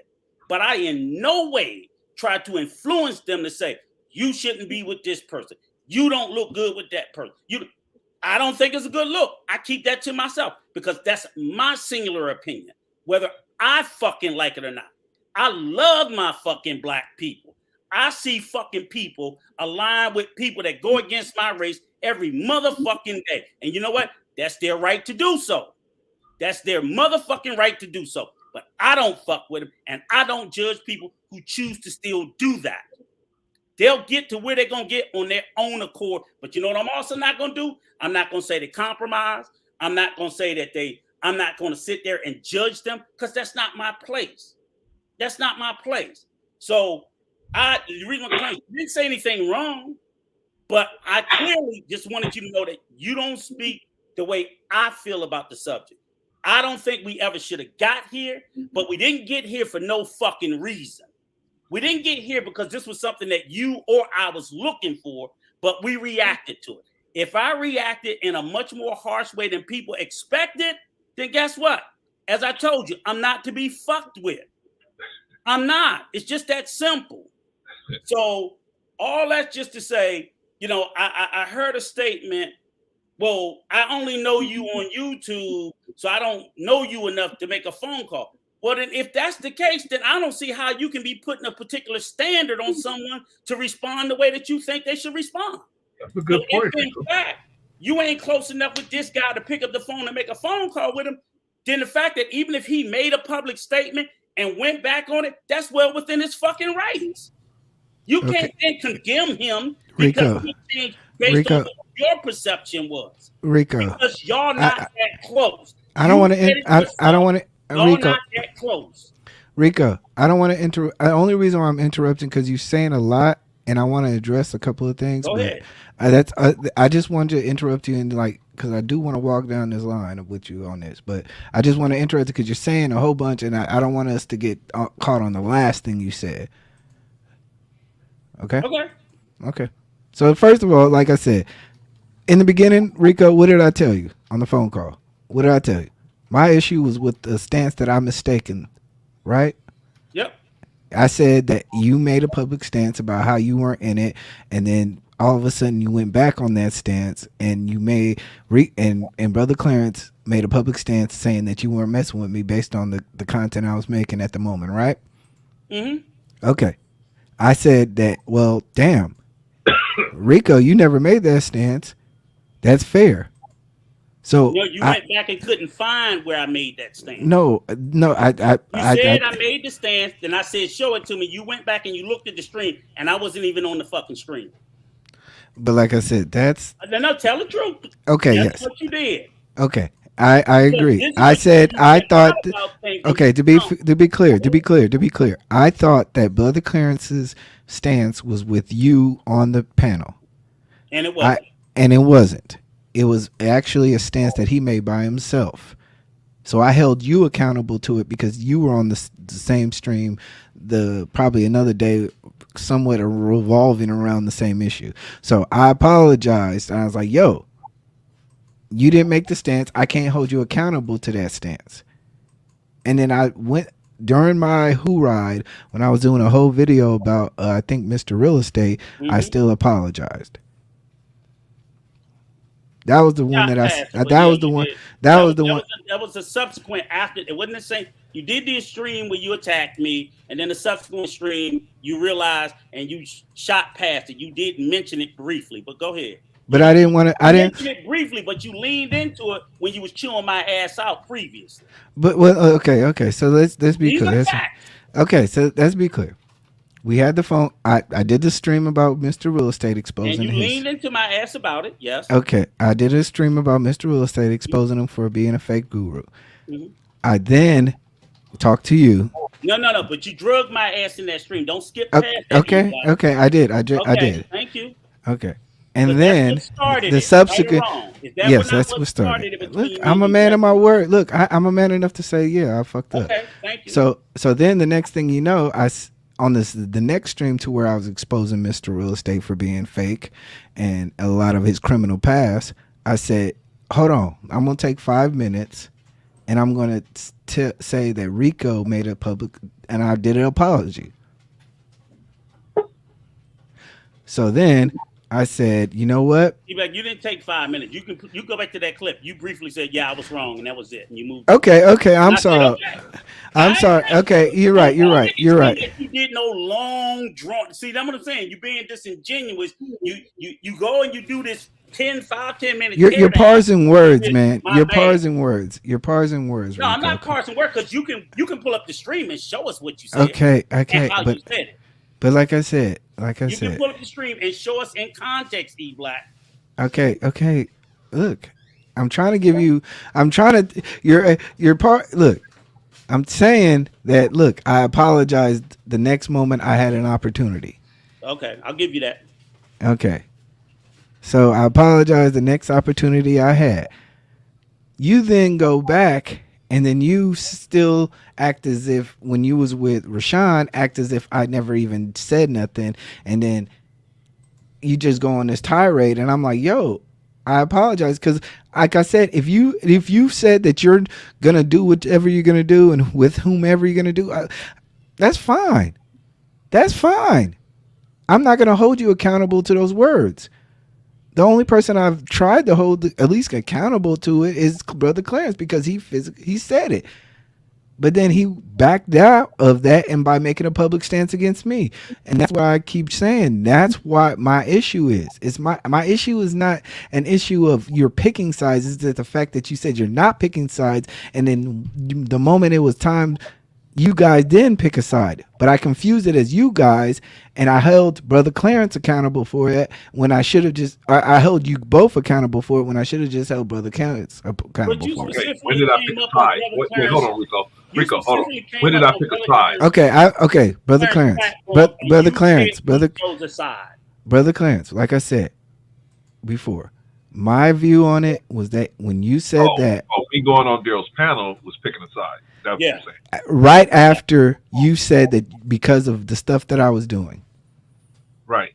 Because you're saying because of my actions, you're not going to go on my platform. But then the next day you're going on Daryl's platform and he. What I think he was saying, he was not coming on anybody's platform talking that crazy shit, which is what we did say about everybody. We're not going to go on King's platform talking that crazy. We weren't going on Daryl's platform talking that crazy shit. We weren't going to go on your platform talking that crazy shit. And we got to move this up. We got to move this along. That's the only position we ever tried to state. But for whatever reason, saying that position, like if you want to come in, you want to talk about the state of public politics and all kinds of shit, we down with that. But if y'all want to talk this crazy shit, I don't want to have nothing to do with it, and I'm not going to get badgered, belittled, or cornered for this shit, or be called compromised, or be claimed I got blood on my hands because of shit that y'all doing to each other. And what did I say to you? We don't care. Wait a minute. What did I say to you, E Black? I said if you talk about something that's not about the bullshit, hey, I'll be right there. But no, you said no. I'm sorry. You said that you're not going over there. You look the way that you. I said that. No, after I said that to you, I told you if you asked me to come up there and you not talking about no bullshit, I'll be right there too. Okay, I did say that, didn't I? Brother Clarence, no, you did not. Okay, all right. I'll be fair enough to say that I did not hear that at the moment of time. Okay. I'll be fair to say that fog of war or whatever you want to call it. And that's where the shit went left. Yes. Because exactly and I'm man enough to admit that if that's the situation, I'll give Brother Clarence I'll say, hey, I may have not heard that point. All I heard was I'm not coming on your platform and I'm not fucking with you. What's frustrating about it is it wasn't said once, it had to be said damn near 100 times. That's all Clarence, I, and Patrice was saying all during that time. Even when Clarence kept trying to broker peace, I was like, Clarence, just fuck it, let it go. Let's just stay away from this shit. And that's all of us. But I know all of you motherfuckers hear what you want to hear. And then because y'all hear what y'all want to hear, then y'all sit there and put those words in our mouths and then sit there and indict us for this bullshit. And I got fed up. And when I get fed up, I'm going to explode because I know what I said. But like I said, we all. I'm conceding a lot of points. I'm very much conceding a lot of points. I'm not going to sit here and bicker between you guys. I can say, hey, maybe I missed that. Maybe I missed this. Maybe I missed that. But I'm being man enough to say this is exactly how I felt. And this is what the actions that I moved off of. then you Okay, how need to about let's do understand this. Let's how do we this. felt the way we felt after being crystal clear in what we said and still being fucking talked to or fucked over that way. It just Okay. got to a point where it was enough. And then when you came up on that panel and you specifically said we had somebody's dick in our ass and blood on our hands, that was a breaking point. Yeah, that was it. That was a fucking breaking point. And I get that. And like I said, I apologize for that. But like at the same time, like I said, man, y'all from my I'll have to parse some stuff. I'll have to go back and look at some streams, but from my standpoint, I didn't hear a lot of what you guys are saying right now. E Black. Don't go back and look at it. Just take our word for it. Let's move forward. Okay. Can y'all take my word for it? Whatever that looks like, let's move forward. At this point, Can y'all take my word for it? Can y'all take my word for it? Can y'all take? At this point, I'll take your word for it that you didn't quite understand, but I will say this. Yeah, I will. I definitely. And everybody on the stream hear me. You need to talk to Sister Patrice immediately. If anybody you need to speak to, it's her, because I ain't gonna say no more. You need to speak to her. She was done wrong, poorly, and she didn't do none of the shit that I did. So fuck me. I get it. Don't worry. I'm an old tough piece of leather. I'm fine. But that woman didn't deserve that. Yeah, that's it. And it'll really show what's really inside you to go step to that lady and apologize from your heart. Do it privately. I don't care. Really show some people what's really inside you. Now, if it's in you, you're gonna show it. That would say a lot, because we appreciate it, but we two old buzzers, you know. We're fine. Because OG Patrice doesn't even have a channel, right? No, but she's on panels. We'll let her know you're looking for it, brother. We'll let her know you. Yeah, let her know. Let her know. I'm grown, man. Look, and she's not even mad. I think she's more hurt. And that's why I said that was because none of us saw you in that light, brother. We didn't.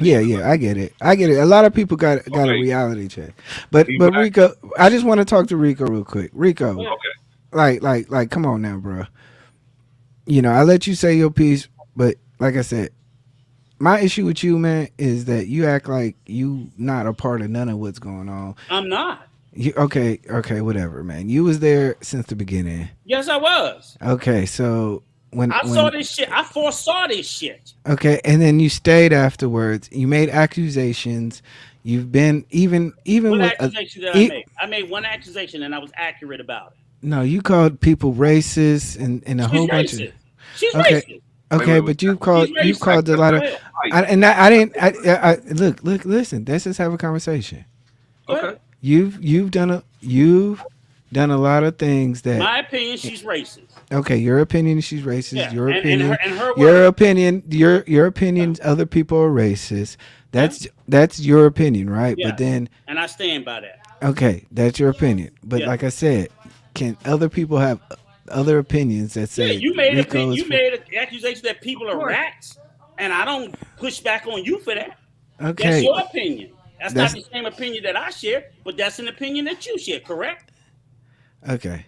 Right or wrong? Come on, E Black. See what I'm saying? You want what you say to be couched in truth because of what you believe. If I believe something, then I'm supposed to be crazy. Okay, I just want to. Okay, one thing on the rat thing. Like I said, I just want to make it clear because. Okay, are you giving me an analogy? But I just want you to make sure that you understand that there were three other defendants. Mm-hmm. There were other statements that were made. And I want you to understand. I have documented. I also have. That woman called black men niggas.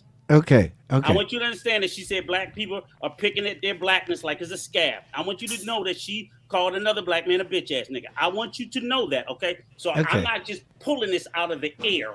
Okay, so I can understand your point, but understanding my point that we both may have documented proof. But like I said, I can't own your stuff, but you've made me own other people's stuff. You're making me own other people's racism, and I'm like, I'm not making you own it.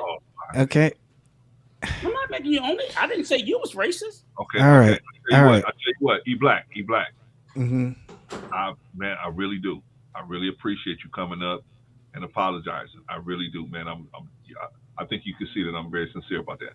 However, the back is lining up, and I gotta move on. We're doing everybody one at a time tonight. Okay. So I got to move on. Let's do a Can part I just two. say one last thing to Rico? Yes, sir. All right, Rico, just be relaxed, man. Just relax, man. Like I'm out of it. We done. Me and Clarence okay, moving on if to you're gonna different if you're gonna take this position, like I said, you put yourselves in a position to where people are going to do it, and you invalidate Clarence's platform, because then people take what you're saying as what Clarence is saying, and then if they're mad enough, they're not going to understand the difference. Like what? Give me an example. Okay, I'm just saying, like, if you go off and you make statements that certain people are racist, then Clarence may not feel the same way. I don't. He may feel the same way. I don't know. Okay, so but if that's how Rico feels, I'm not stopping Rico. It's just like okay, Rico. Wait. Let me give you an example. I brought Chaotic up here. How many times Rico cussed me out about bringing Chaotic up here? A lot. And he's a black white supremacist. So we don't agree on everything. Yes. We don't agree on everything, but the good thing is we agree on enough stuff that we can have a platform to try to get some good information out there. Because I got a lot of good information, he got a lot of good information, but we don't agree on everything. I don't even agree with my wife on everything. That's what I'm saying. Okay, so I see what you're saying, Rick. I see what you're saying, P Black, but I want to take the gas out of that right now. Because just because he feels a certain way about certain things, and I feel a certain way about certain things, he's not bringing down the platform. My numbers have shot up since this man came on this platform. And one thing I will say this, E Black, to be crystal clear, we're not over here for numbers. We're not over here for views. True. We ain't over here for monies. We're over here to speak an authentic, real truth the way we see it. People that want to resonate with, they'll resonate with it. For those who want to get in, see, we're not trying to get in with, as Clarence said, the mothership. We're not trying to do collabs with people, because the thing is, I'm not willing to sell my soul for coin. Okay. My voice will not be sold for coin. So to get in and curry favor, I won't do that. And if I see Clarence platform becomes that, I'll graciously exit, because that's the only reason why I'm in this space and not other spaces, because I see content creators trying to curry favor and trying to do shit for coin and leading us astray. Okay, and like I said, and the whole point, all I was saying, Rico, was, look, I just want to get this point off. Is that okay? So I'm saying I want you to get the last point off. Okay, I gotta you holding up the line in the back. Okay, man, look, you know me, I don't care. I know I'm fucking with you. All right, but Rico, because like Rico, like I said, man, Rico, I just want you to just realize that, you know, if you're going to come into this, you can't come in. You got to understand also that this is a business too. And that, you know, if somebody does something at Coca-Cola, in the office of Coca-Cola, it reflects the brand of Coca-Cola. And that's why people get booted from the company. Sometimes you got to be careful. And I'm not saying change, but just understand that you're all, this is Brother Clarence's channel, and he has built this on something, and that has been fairness, integrity, that has been proper criticism, that has been a lot of stuff. And True. I want a lot of people, and like I said, I just want you to take that into concept to when you go on your little shit rants, just to be fair to Brother Clarence, to not override his brand for your personal feelings rather than your personal talking points and facts. And that's all I'm saying, Rico. Okay. E-Black, I got to cut you loose. I will take all that under consideration, sir. I don't expect anything different. And Rico has. Let me put it out there, Rico. Rico has. I mean, Rico could do a lot more damage, but he does. He comes on the platform and he respects the platform, and so he has done a lot. But you know, we all can use improvement if somebody out there sees it. But E-Black, thank you for coming up and apologizing, brother. I have to let you go. I have to bring up some of these other guys. Hit my line, brother Clarence. Okay, all right. My line always open. Just hit my line. All right, yeah, we've been still talking, but you know, I still was mad at you, brother. But I know. You showed a lot tonight. I like that. Hit my line, but I ain't really gonna show a lot. You go to Patrice and apologize to Patrice. You're really gonna show a lot there. All right, brother. Like I said, just let her know. Let her know I'm out here. Okay, brother. All right. But Rico, what happened? I don't know. E-Black came up here. What did you do? Did you go to his page trolling them? But Clarence, hit my line, even though I ain't gonna hit yours. We're not like that for me to sit there. No, I gotta give it to him. I gotta give it to him. Okay? He'll hit me. He'll hit me behind the scenes. Hey, he definitely will hit me behind the scenes and say, "Hey, look at this. I got this." No, look, Rico. So he'll hit me behind the scenes and say, "Hey, I got this evidence here about this and this." And I say, "Well, what about Patrice?" And he'll say, "Well, we'll talk about it, right?" So hilarious, right? We've been having conversations. This is the part I love, Clarence. I don't want to just put him out there like he. But Clarence, this is the part I love. They really think they can get air between us. You motherfuckers can't get daylight. Don't. I just let them talk, Rico. I just let them talk. Hold on, Rico. Let me do some shout outs because we got a lot of people that came. Let's see. Who's in the building that we haven't talked about yet? Let me go through it. Army Vet. Shout out to Army Vet. Shout out to Mr. T. Shout out to Apex Alpha. Shout out to recently. I think we got you, Sister Q, Quantum Love. I think we got you guys already. Nikki Nicole. Shout out to Nikki Nicole. Glad to have you in the building, sis. Brother New Growth. Shout out to have you in the building. Sister Annie. Good to have you in the building, Brother Anderson. Another Taurus. Bro. What about Cherry's 22? I ain't hear you shout. I'm hoping that's a her. Yeah. I'm gonna get down there. I hope that's not a him. Eddie, if you are, I know chatter. Check to chatter. Shout out to you. Truth is favorite. Shout out to you, brother. Let's see. Who else is here in the building? I haven't called out yet. Cherry's MK, 22. shout out to MK. Shout out to Cherry's 22. Shout out to. You got New Growth, Mr. New Growth. Yeah, I got New Growth. Okay. I got and Big Rig. Oh, the Big Rig. Big Rig's in the house with the 10 switches. Boing, boing, boing. Let's see. Jay. In the building. Mr. E Black. Okay. Let's see. Okay. I put that down. Pull that up. I'm trying to see what he is saying. But you know what? That was like I said, while I'm still in the same space that I've been for a while. We're doing one at a wait. Let me talk to the guys in the back. Tonight, guys, we're doing one person at a time, and then you say your piece, and then we're gonna put you down and let somebody else come up. So now we got Marcus, Jay, Daryl, and then Tristan. So we're not going to let a lot of people stay up here too long because obviously we want to get through this so everybody can have their say. Yeah. So but I'm glad we have about maybe 5 or 10 minutes, and then 5 minutes or less. 5. Let's cut it down to 5, Rico. So but everybody. I am glad that we did have that one interaction because I guess at least we got it out. So, yeah. And it was respectful. So I will say this to Mr. E Black. I appreciate you coming up to the platform and being respectful, whether we saw eye to eye or not. And let me say this to E Black. E Black, you know how I do my chat. E Black, you know how I do my chat. Whoever throws the first swing, they're gonna get put out, man. So hey, man, if you can't have a civil conversation, hey, you're gonna have to lead the chat, brother. I'm gonna have to block you. And I don't want to do that, but if you push it, I'm gonna have to do it. All right, let's go to Marcus. Y'all getting close to mine. That's almost time for me. Come on, Marcus. Let's go. Bubble bath. Shout out to now 23. Y'all making me laugh back here, you dinosaurs. I'm just playing. No, man. I just want to show my appreciation, my love. It came out of left field when I saw E Black come up on here, but the thing that Rico was saying that he was trying to address, it was funny how at some point it was like he was talking past each other, like, and I was understanding where Rico was coming from. It's like, hey, the same way that so-called significant other lady is a racist, then how come it's okay for someone to call someone a rat, but you don't want to acknowledge the fact that, hey, it's the opinion of the matter, And I think that's where it just wasn't being understood very well. So that's where like the hypocrisy was.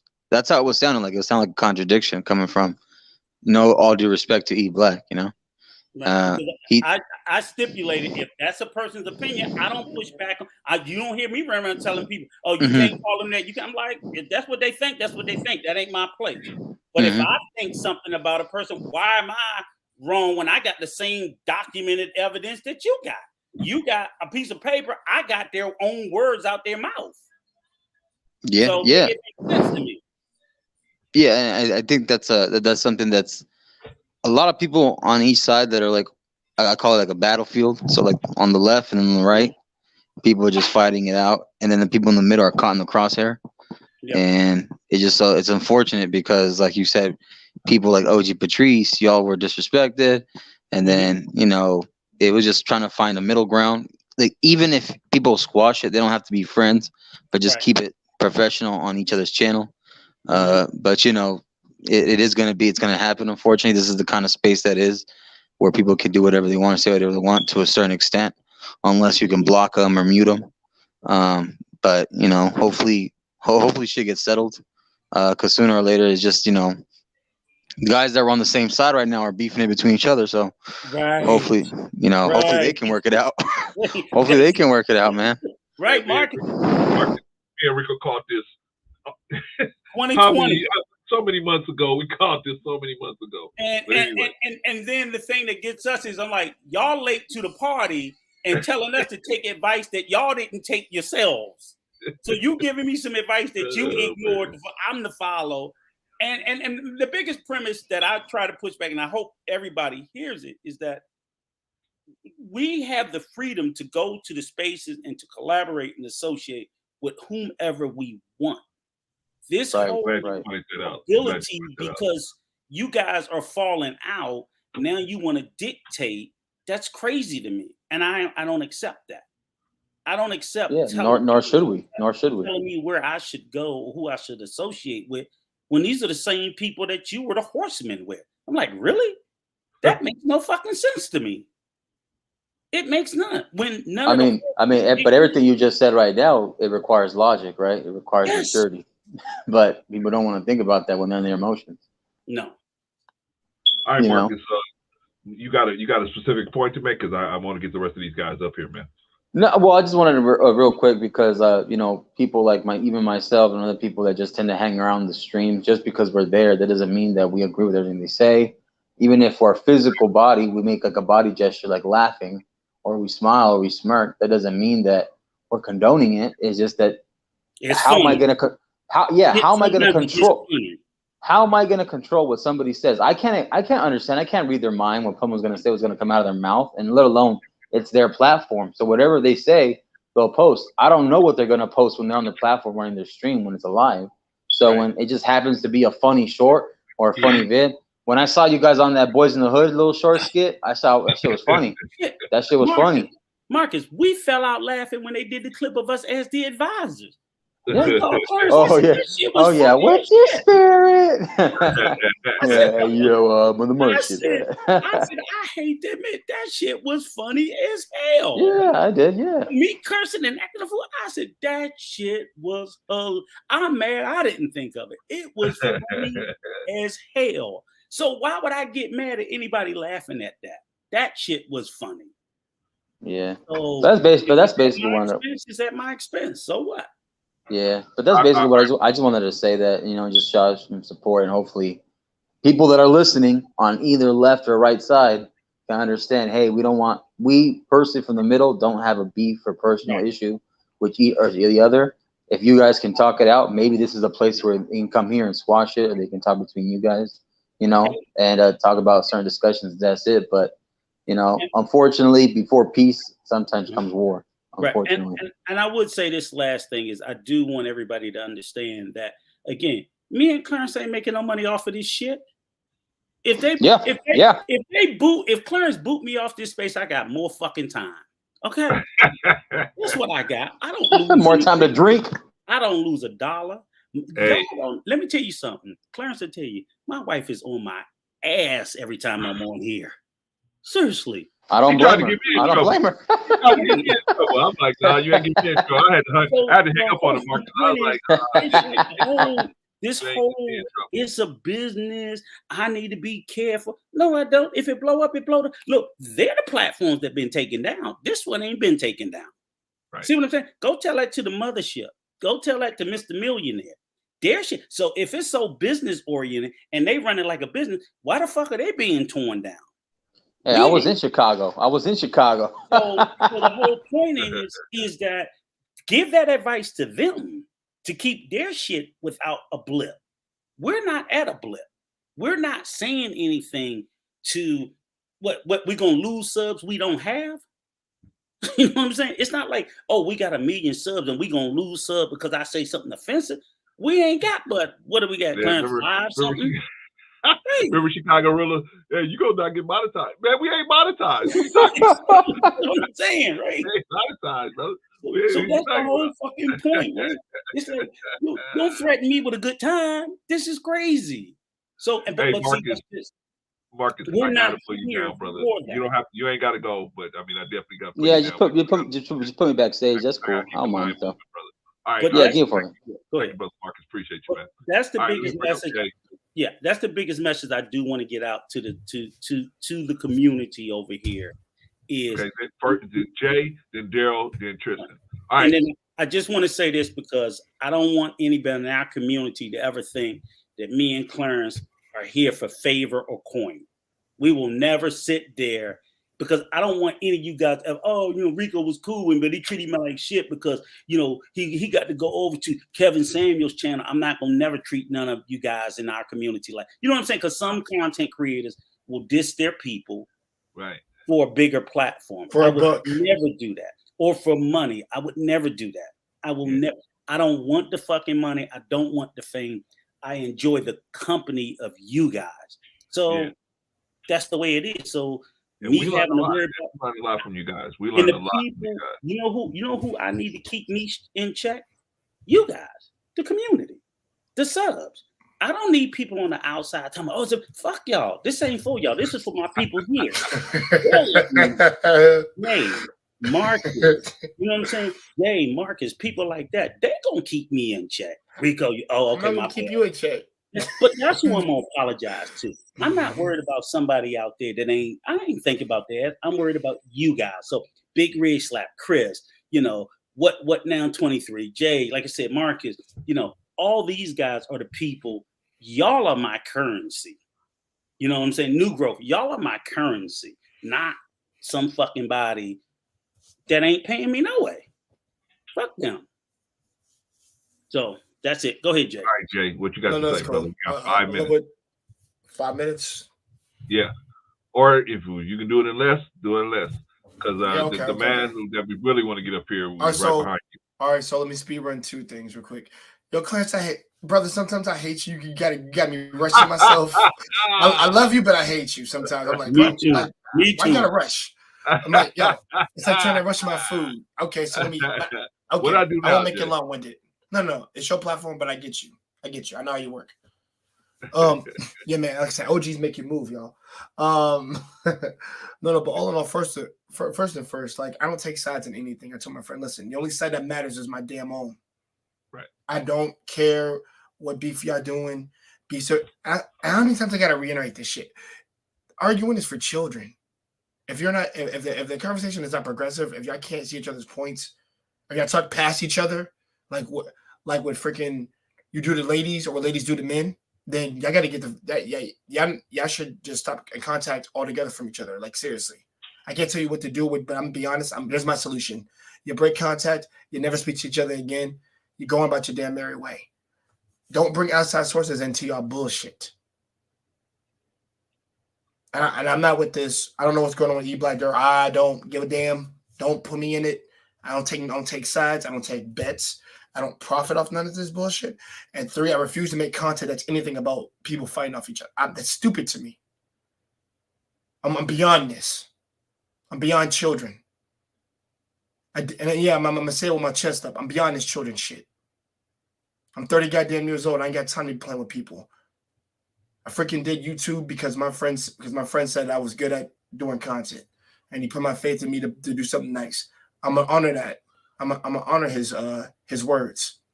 And I'm not going to play that shit in bullshit. So anybody who likes Jay, you should get in the beef between the black pill, red pill. I don't give a fuck about any of that shit. All I care about is that you have integrity and that you can add something to a conversation. That's all I care about. Don't put your antics in me, and if you put your subs on me, whatever. That's whatever to me. I don't care about that shit. Whatever. All right. No. All right. Go ahead. I was gonna say, don't attack the mothership, because don't say nothing about them, because if you say something about the mothership, their subs are coming for you. Ask Zero. They're coming. Hey, listen, guess what? I've taken on the world for a whole lot less, and I've been in fights for a whole lot less. So I don't care what the mothership does. The mothership can blow up.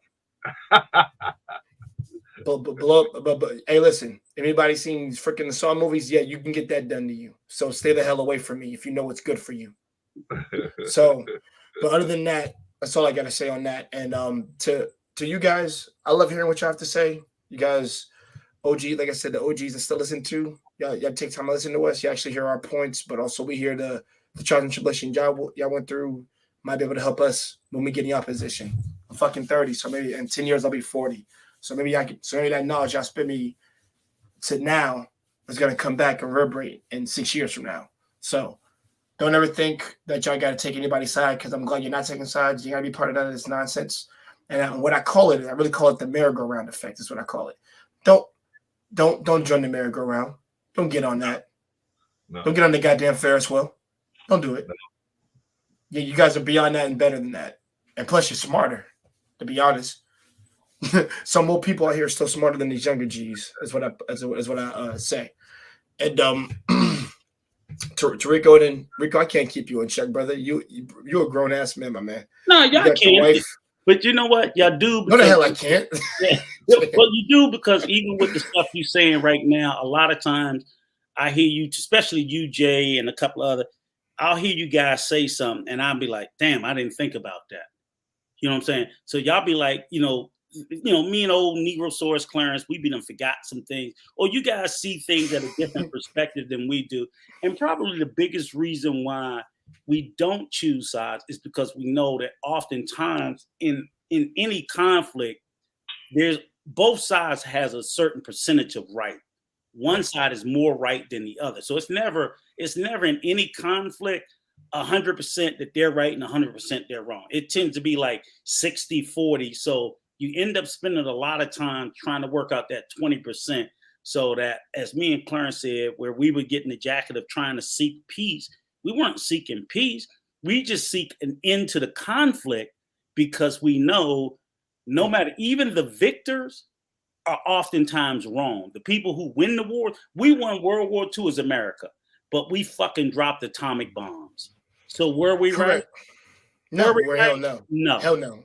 We were fucking evil and wicked, and as a country should be doomed to hell for what we did. But we won. But we won. We do parades. You see what I'm saying?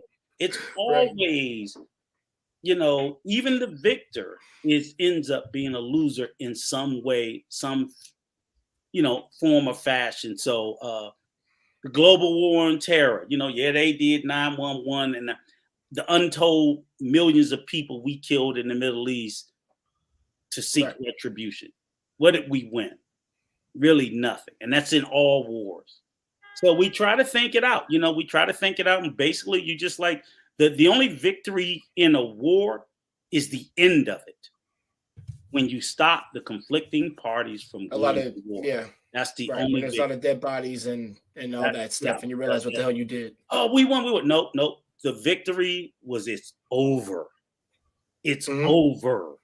Period. And that's all we ever strive for. But people in the fog of war, oftentimes they're looking to drag other people into it, and we just refuse to do it. So, right, Rico. Let me say this one quick thing too before, because I know I got 18 seconds. But I'm gonna say this. You know what I wish for when all freaking bed is over, when it comes to nonsense like this? Mm-hmm. The bloody, trust me, the bloody sacrifice of every corrupt person in the freaking world, so I never have to be pulled into one of the damn carnivals again. So that's all they got to do. Yep. And Brother Clarence, appreciate you having me up. Like I said, 0 seconds is up. I appreciate Rico's wisdom. And to everybody out there, don't listen. Beef is not beautiful. I'm participating in it. Like I said, I'm beyond this. I'm better than this.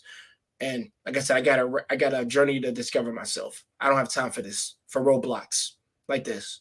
Roadblocks that pertain to my life, yes, but not this online children shit. But all in all, Brother Clarence, Brother Rico. Thank you guys for your wisdom, your knowledge. Thanks for having me up. I gotta make sure my team win this game. All right, y'all. All right, I love y'all both. Y'all be well. Already subscribe to Jay Takashi. Go over there and subscribe to Jay Takashi and get in on one of those chill sessions over there. So they can help you fix your life over there. Peace to you, Jay. All right, we're gonna bring up. Are you ready for this, Rico? Ready or not, here it comes. Are you ready? We're gonna bring up Mr. Daryl Long. Oh yeah. Sure. And I think he might have a few things to say about what Mr. E Black had to say. So we're gonna bring him up. Give him. Okay, go ahead. I'm gonna probably give him about 10 minutes because. No. Give him 2 minutes. Give him 1 minute, Rico. Leave him with the 5. He get the same 5 as everybody else. Okay. All right. Brother D, what's going on with you, man? Can't hear you, sir. Can't hear you. You muted. You muted, Daryl. I thought I was gonna get the same respect the other guests got before, like the people who actually involved in this shit who didn't have no timers. But I mean, if we're doing timers, Mr. Long. Yeah, he pretty much repeated himself, brother. So just go ahead and opine. If you need more time, we will give you more time. So what y'all want to talk about? Like no, everybody get to come up and speak their piece about it. You can tell us. All right, yeah. I'll speak my piece. Let's talk peace. Let's talk peace. No, speak your piece. PIECE, not peace. Right. Peace ain't got shit to do with this. Right. There is no peace. Oh, you right. So look, this is as simple as it gets. You know what I'm saying? I tried to stop talking about a lot of these people for a while ago. I'm starting doing coding videos. Niggas still making calls about me, man. Clarence, man. Like if I was to bring everybody into court, you had to tell people how people was calling you about me. Right? Let's all and you wouldn't be the only one, my brother, unfortunately for y'all. Right? So at the end of the day, what I find myself is like we in a situation where everybody not being honest about everything that they out here doing. Let's keep it a bean. A lot of these people I try to start fucking with January, December-ish. And people keep calling people, texting people, right? It's people that's not being honest about getting people addresses, giving out people phone numbers. We were talking about harassment, right? You want to talk about like what happened with, you know what I'm saying, E Blizzy or whatever. That was all goofy shit. Me and him, we had fun. I like that. I told him to do a 365 for 365. Keep going, right? But at the end of the day, the problem that I have with the whole situation, specifically you, Clarence, is because if like you, I'm gonna keep it G with you, my nigga. You was talking about me behind my motherfucking back with baby girl. You ain't call me. And then you get online and say, well, don't bring up names, my nigga. Did you tell them niggas that when they called me? Don't bring up names. Don't bring up names. Because I told them I'm gonna send. I can't hear you, Rico. You asked me a question. I mean, you got to reset the timer if y'all don't interrupt it. No, I'll stop it. Yeah, stop it. We can have a dream conversation. Okay. Yeah, there we go. So say it again, Gerald, so I can make sure I understand said, exactly what you're saying. You always tell me, Daryl, we're not talking about something. We're not mentioning names. We're not doing this. We're not doing that. I didn't call you trying to get in touch with nobody else. That wasn't me. I didn't call JP to get in touch with nobody else. I didn't call Mr. Best in the world to get in touch with nobody else. That was the other crew, right? So when those people came to talk to you behind my back, hold on, Clarence, I got you. You can listen. I see you got the headphones on. Just listen. Okay. When those people called you, you didn't do me the honor and saying, let's get Daryl on the phone, right? Because you know how I play it. We can get the police on the phone too and have a real mediator, right? But nobody wanted to do that. I said, let's subpoena records. Nobody want to do that. So the problem that I have. See what your move is going to be. You say what? You said nobody know my move's going to be. You ain't gonna know if you don't call me to see. No. That's Rico talking in the house. I heard Rico say. I heard he said. But my move when I find out that my motherfucking business. He wasn't talking to you. He wasn't talking to you, Daryl. He was talking to somebody in his house. At the end of the day, when people are involved in shit that don't got nothing to do with them, it always get messy, and that's where the fuck we at. You know what I'm saying? And like, okay, but what if you have this question from me? You asked me a question. I'm trying to. I said that when old girl called you talking about me, definitely lying. If I subpoenaed your phone call, I guarantee it's not gonna match up the truth of the records, my nigga.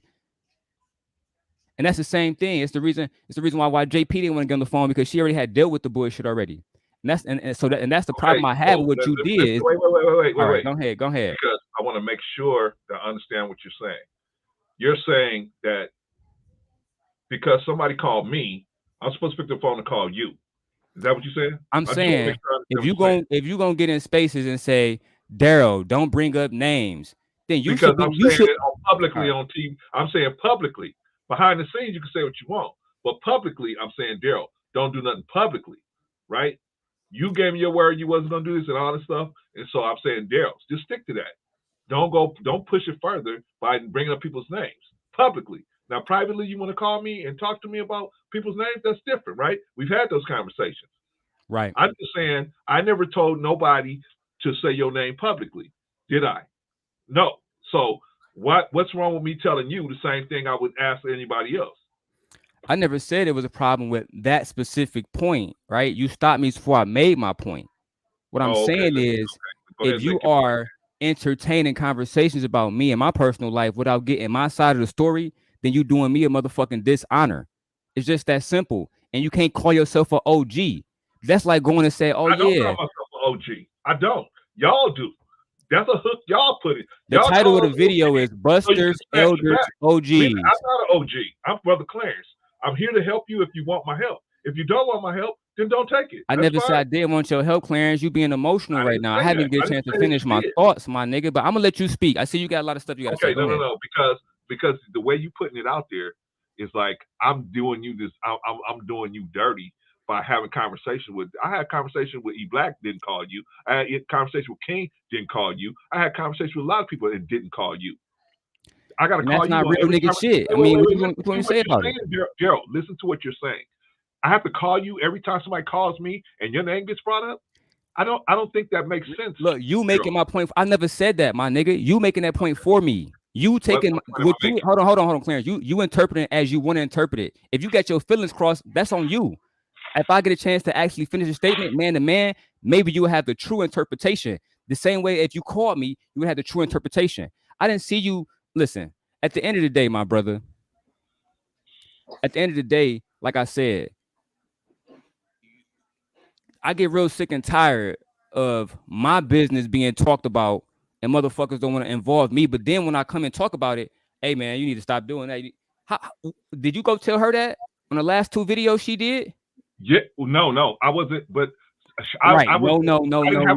Wait. Keep going. You didn't. Wait, I didn't. Of course, because I didn't talk to her after the last time I spoke with her. Of course I didn't. I ain't everywhere, bro. I got a life. I got a grandchild. I got 3 grown children.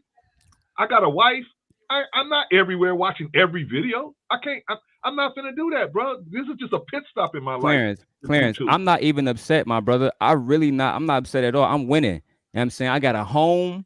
I have my child. Right? I have custody of my child. I have a home. Right? Right. But why are you beautiful? We're not homeless. We good. Beautiful daughter. Beautiful family. Don't tell me what I missed. I stepped away for a moment. Wait, why are you worried about an old guy? What an old guy like me is doing? When just because I have a conversation with somebody, so anytime I have a conversation with somebody, your name gets brought up. I got to get on the phone and call you. That's how you take wait. I'm gonna let you go ahead and speak. I'm gonna because you telling my story for me, Clarence. Go ahead. You didn't do none of this with E Black. I'm sure you ain't never called me every time my name came up in the conversation. Oh, hold on. Let me address that, Clarence. You know how many motherfuckers called me about you? 0, nigga. Don't nobody give a fuck about what you doing. I'm sure they do. I don't care. So what? I ain't up here saying, Daryl, every time somebody call you and they have my name in your mouth, you gotta call me. Who cares? I got my life is much bigger than what people on YouTube, and yours is too. I think you need to realize that, Daryl. Your life is way bigger. You got a beautiful, beautiful daughter over there, man. You know how many guys are sitting around wishing they could have their child?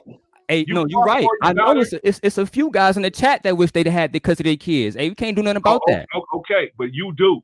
You the man that do have it. Right. So respect that and just that's all I'm saying, brother. What we talking about today ain't got nothing to do with my family. Matter of fact, stop. What we talking about today ain't got shit to do with my family. I know what the fuck you bring that up for. Gentlemen. Wait. Okay. Clarence, this don't have nothing to do with my family. Wait. I'm trying to tell you that you win it. That's all I'm trying to tell you. If you can't see it that way because you all upset, then I'm sorry for you. I'm trying to tell you, you winning. I'm trying to tell you, your life is bigger than this situation. Right. Now you telling me you got an issue with me? That's fine. I don't care if you I have don't have an issue with with you, Clarence. I have an issue with that particular action. Okay, and Okay, I'm trying to stop, find stop, out. stop. Stop, Clarence. Hold on for a second. Tell me what the action is, Daryl, that you have a problem with. The action is, Rico, is everybody keep telling me to get past certain shit, Okay. and the same motherfuckers is running around talking about it. I shouldn't be getting calls from no motherfucking body. I got a call from Freezy. Oh man, they want to link up with you, Rico, and brother Clarence. Why, my nigga? We told you we're not linking up with nobody. I know. But right. You wasn't on the call that bro C said. So I'm saying you ignored it because you say, you know what? I ain't got nothing to do with it. Go talk to a therapist.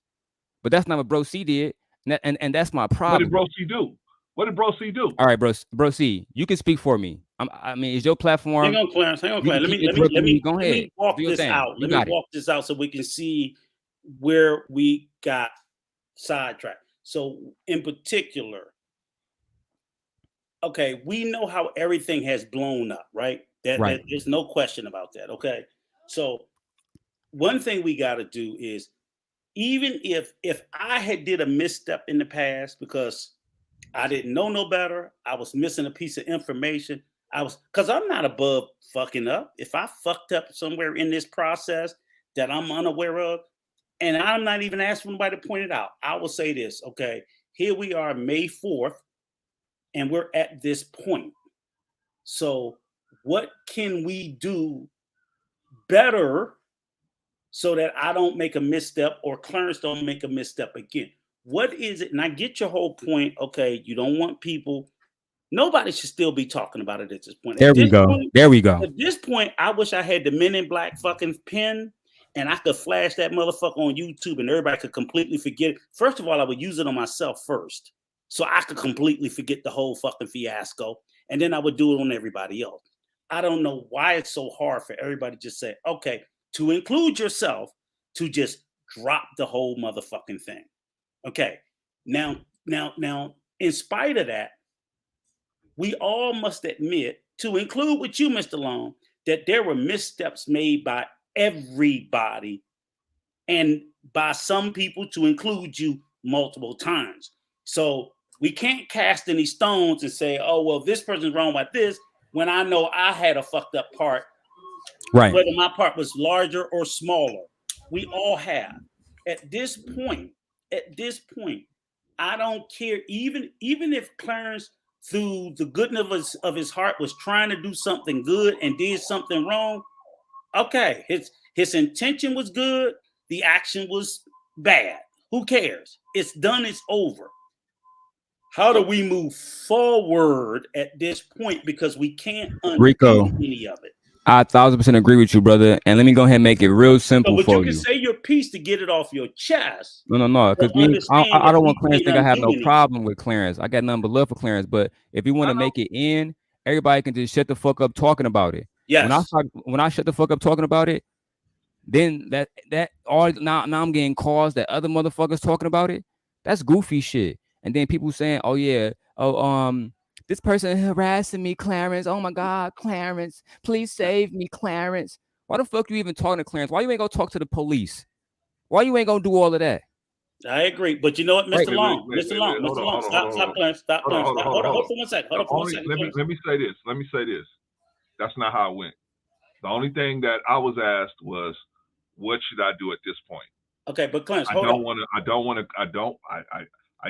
care about this person. I don't want it to continue where it's a hurting situation. What should I do next? That's the way it was presented. It was never presented, oh, let me tell you all these bad things about this person.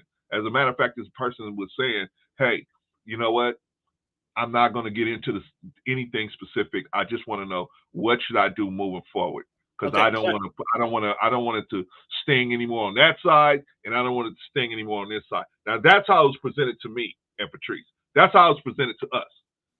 So if you got, unless you got some type of receipt that something else other than that happened, then because I think you jumping the gun on what was actually told, and then you get mad at me for phone calls you getting about something that I mean, bro, like I told E Black just now, you got my personal number. You're one of the few people that got my personal number. You can call me, Clarence. What's going on? Clarence, what's hold happening, up for man? a second. What's the deal with this situation? Clarence, slow down. Let me get this. All right. I got what you're saying. And Mr. Long, I want you to repeat what you just said for 1 second. Repeat what you just said. What he should have told them. Mr. Long?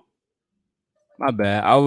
Hey, Clarence, I'm telling you right now, if you don't want me talking about real estate, not seeing his kid at all, you better get that nigga out the chats. Okay, Darryl. Because he talking about hold on. With all due respect, because I get told all the time not to say shit. You talking about me in the chat real estate? You let me know next time you see your son. Okay. Darryl, can we have this conversation? Let me have this conversation. Just drop it right there. I'm saying, Clarence, I got blocked out your chat for saying less. No, you got blocked on accident on my chat. I still gotta figure out how to get you off. Okay, stop. You. But anyway, stop. Mr. Real Estate, I can't wait to go to my bed tonight with my daughter. Gonna be a good time. Darryl, this conversation's right here. Yeah, you mad at me? Remember the old guy. Stop it. Clarence, pump your break. Darryl, I want you, because this is very important. I want you to repeat what you said to Clarence before he. Oh yeah, we're gonna wrap it up soon so I can go take care of my kids in the home. That's not what you said, Darryl. Darryl, can you repeat what you said? Yeah, Darryl, repeat what you said. As far as the solution? Yes. The solution is for everybody. The solution is for everybody to stop talking about it, right? No. What you said was when she came to you with that and she said she was threatened, why didn't you tell her to go call the police, right? Yeah, because at the end of the day, stop. So what I want you to stick a pin right there with what you said. So the next time a woman come to you with their problems, why the fuck didn't you tell them that? Mr. Real Estate, I don't want to have to block you again, brother. Why didn't you tell? What I'm trying to get is that advice you gave, Darryl, get out of the chat. Darryl, block him out. Darryl, if you drop one word, Darryl, I'm going to drop you down. Okay. All right. Now, Darryl. That's it. I'm going to respond. You can block him or right what? There. No. Both of you guys. Mr. Real Estate, Darryl, one more word. Both of you guys are going to get kicked out of here. Okay, Darryl. I want you to stick a pin. I want you to stick a pin on what you said, because that sage advice that you gave, which is 1000% correct, that shit would have served you well. Get out of the chat, Darryl. I'm not in the chat. I got my family and my daughter. We got a home. We got beds. We got a refrigerator with food. Darryl, don't do the subliminal diss. Okay? Right. Are you listening to what I'm saying? I'm listening to what you're saying. You know what, Rico? I think one of the things that we listen, Darryl, you got to be quiet and listen. Okay. That advice that you gave is to get him, boot him out, Clarence. Boot him out. Time him out now. Time him out now. I don't have control. Thank you. Okay. Now, Darryl, here. Darryl, the advice that you just gave Clarence is the same fucking advice that you should have been following that would have stopped you from getting here. Do you understand? Kick E Black out too. I will the next time he boot him out now. Boot him out now. We're not doing this, Clarence. Hit with the boot. Okay, we can't get nothing fucking done if they keep doing this shit. Okay, now, Mr. Long. Yeah. That advice you gave Clarence, why the fuck didn't you not been taking and following that advice when women who are not close to you bring you their shit? About you talking about going to the police, about infidelity? You talking about Wanachita? Yeah. Look, we're not gonna call names. Right. But what I'm sitting there saying is you could have took that same fucking advice, but you didn't. No, I didn't. I'm just holding you to what the word. See, sometimes we'll say something and we'll give an advice that we don't follow ourselves. Right. And then we want to sit there and we want to judge other people. But goddamn it, you didn't do it. Right. And I'm just reminding you of that. So if you're going to judge Bro Clarence that harshly, you need to look at your own behaviors. Well, Rico, may I have a chance to address that? And don't caveat and make it different, because what you said is true. Right. But that's what you should have told them too, and you didn't follow that advice, sir. Right. You know you didn't. Let me address that for a second. It's a complete difference from a female hitting me up and saying, "I get it. Please keep it quiet that I did something behind my marriage." There's nothing illegal happening in that situation. No. There's nothing illegal to even be presumed. So why would I call the police? I'm not saying call the police. Hold on. Rico, let's say if my man's call me right now and say, "Hey, bro, I'm cheating on my girl." I'm supposed to call the police and tell them? Nope. What the fuck they gonna do about it? All right. So let's change the conversation then. If somebody is saying, my man's called me and say, "Hey, bro, this girl's stalking me and she harassing me," Now should we get the police involved? No. You know what you should do? Let me tell you what you should do. Mind your fucking business. Yeah. Right. Mind your fucking Which is the business. advice I gave to Clarence. But that's the advice you should have followed. Right. You didn't do it either, sir. See what I'm saying? You're not going to wiggle out of it. All I'm sitting there saying is you got to give him the same grace. Right. Because if anything, he fucked up no worse than you did. I said me and Clarence good. I'm saying in both instances, you both could, at a bare minimum, could have minded your fucking business. It wasn't yours. It wasn't his. So nothing compelled neither one of you gentlemen to act other than your willingness to do so. And then you see where it gets your ass, right? It got me still winning. Listen, I got my kid. I got everything. That's the same thing I say about the grenade jumper. Right. Stop jumping on fucking grenades. They're not yours. Right. So you need to, when you find yourself consistently in these spaces of contention, the root cause of it is usually oneself. Go find a fucking mirror, you'll find the problem. How do I always end up in these shit? Go look for a mirror. You'll see. And you have to learn to extract yourself from these places of contention all the time. Right. That's all I'm saying. So if you feel it, see, you feel differently about it now because it's directed against you. But when you're directing it against someone else, you thought differently. That's all. I just want you to look at that and say, you know what? Yeah, now I see how it made me feel. So the next time somebody bring me some shit that ain't my business, sis, ain't my business. Sorry. Is her name Leah? If her name ain't Leah, fuck them. I told you the only woman on this earth that you should care about that much is your fucking daughter. Period. Full stop. I'll defend women. I ain't caping for but one. That's just that it. So again, if you feel like Clarence didn't handle something correctly, that's fine. Maybe he didn't. But guess what? You know you've done the same thing. Oh yeah, that's all water under the bridge. Players fuck up. Yeah, that's all I'm saying. Yeah, players fuck up. It don't mean, we're not emotional over here. Players fuck up all the time. It's nothing to go, to go to war about, right? The same way that, I was upset and Clarence apologized. Clarence, I didn't really mean no offense to you. I just felt I know. Right. I just be like, what is he talking about now? What did I do now? I guess maybe it's a Detroit thing, right? Where if a motherfucker called me about something with Clarence, first I'm gonna say, and I always said this from the beginning, get them niggas on the phone. Get them niggas on the phone. No. Or if we in the same city, let's go square up. Let's go meet on the block, something. But we're not about to sit up here and gossip. I'm from LA. So if a dude tell me, hey, I'm done with this person. I'm done with them. I don't want to talk to them no more. I'm done with them. If that person called me, I'm not going to call you and say, hey, you remember the person you told me you were done with? Let's get on the phone with them. I'm not going to do that. You know what I'm saying? Right. You tell me you're done with them, which would happen earlier today. You said, hey, I'm done with this person. Well, one thing I want to thank you about, Clarence, one thing I got to thank you about, real talk, is you gave me the E-Black timer. You let me talk as long as I wanted to. Yeah, we did. I thank you. Y'all, you know what I'm saying? Y'all real gentlemen around here. One thing I want to say is this. Mm-hmm. Rico, Clarence, me and you've been rocking since the beginning. Yep. Real talk. Since we both had less than 100 subscribers on my first one, right? Yep. But at the end of the day, the reason why that person hit you up and then, talk to other people like her mama or some fucking shit is because these people really trying to get in touch with me. Again, shout out to JP, the inspiring matriarch. You know what I'm saying? JP can attest to the fact that bro tried to be done with a lot of motherfuckers back in January. And then, you know what I'm saying? If we want to all just go to court, we can have a real conversation then, right? And then people can explain to the courts why you want to hit up JP when she never hit up you about that. You can explain to the courts, right, how you sending people addresses around and saying you're going to set them up, right? Right? But we don't want to talk about none of that. Stop, Daryl. I understand where you're going now. Where the role you was talking to me. I'm speaking generally. I know, but I'm saying you were talking about me, and I can accept what you're talking about me. I don't want to go off the tangent off the other people because you got. I'm not talking about nobody. I'm talking generally. Yeah, he's talking general. Hey, Clarence, we got generally. a troll and boot him out, Loverboy Penske. Boot him. Just boot him. Just boot him.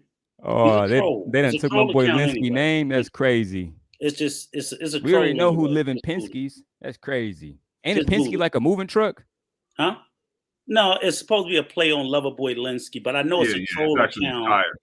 And then they come in, and I don't even want to see Penske, a van. It's all the same to some people, man. It's all the same. Another post from them. So when I see them little dumbass trolls, just boot them. Don't even give them grace. We don't. I don't understand why. Okay, Daryl, we got to wrap this up, man, because I got somebody else in the back. But let me tell you this. Let me tell you this though, Daryl. One last thing before you go.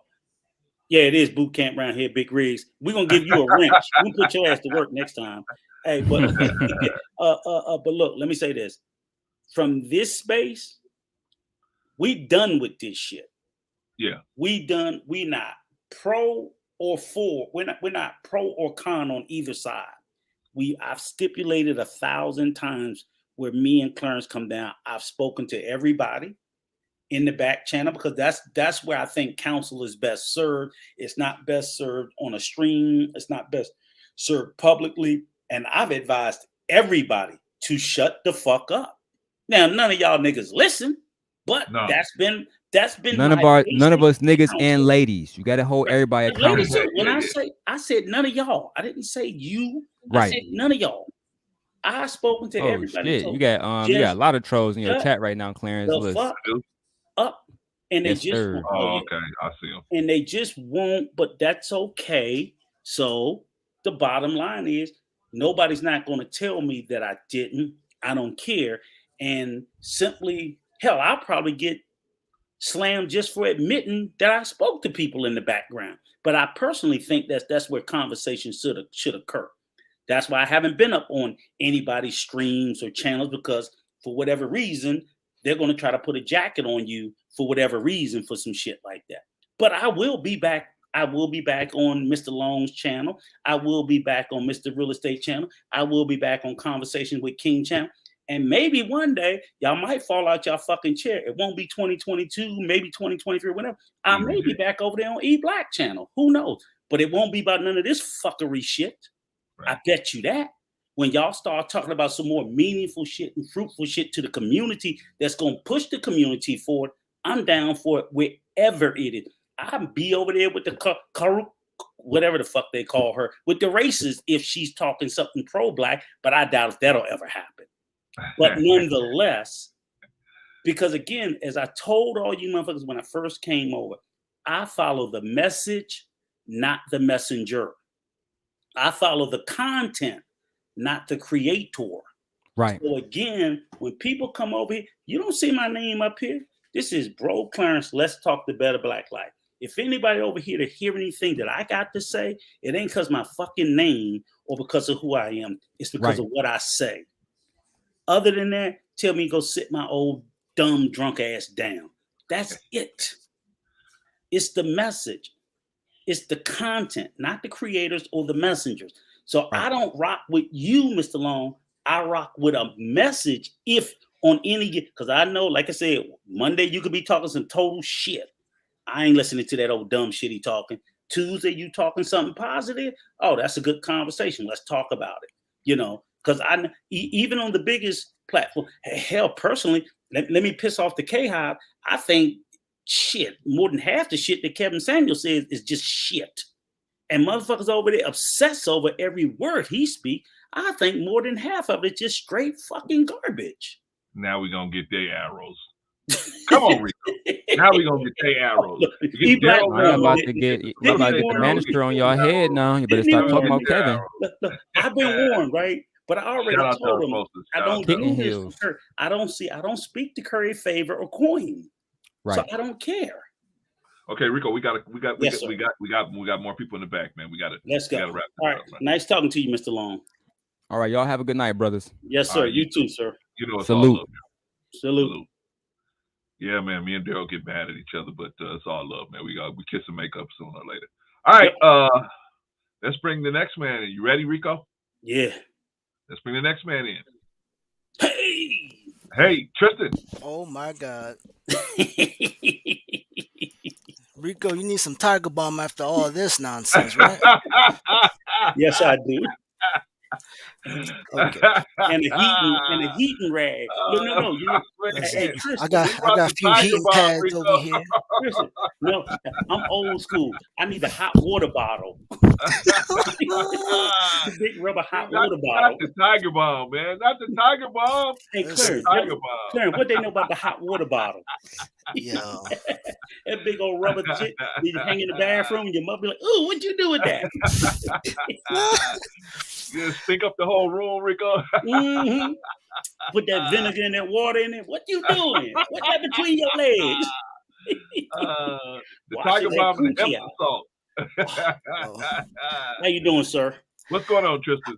I'm good. I'm trying to figure out what is what now. I have no idea what's going on.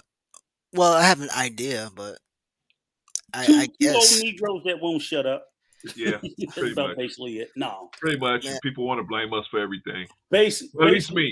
They don't the blame short- Rico. They're scared of Rico, so they the blame me. short story is we told everybody our obviously, come on, everybody know about the latest kerfuffle and fiasco that's in the YouTube street. And Was what? and in spite of it, our position is the same as it was before. We don't have a side. I'm cool with everybody on both sides, and stop fucking making us. I'm not choosing sides. Period. I don't give a shit. And you know, But that's they it. have a hard time You talking about understanding the one that. from January? See, that's the thing. That's the thing. This old dinosaur and me, we always find out about stuff way down the road.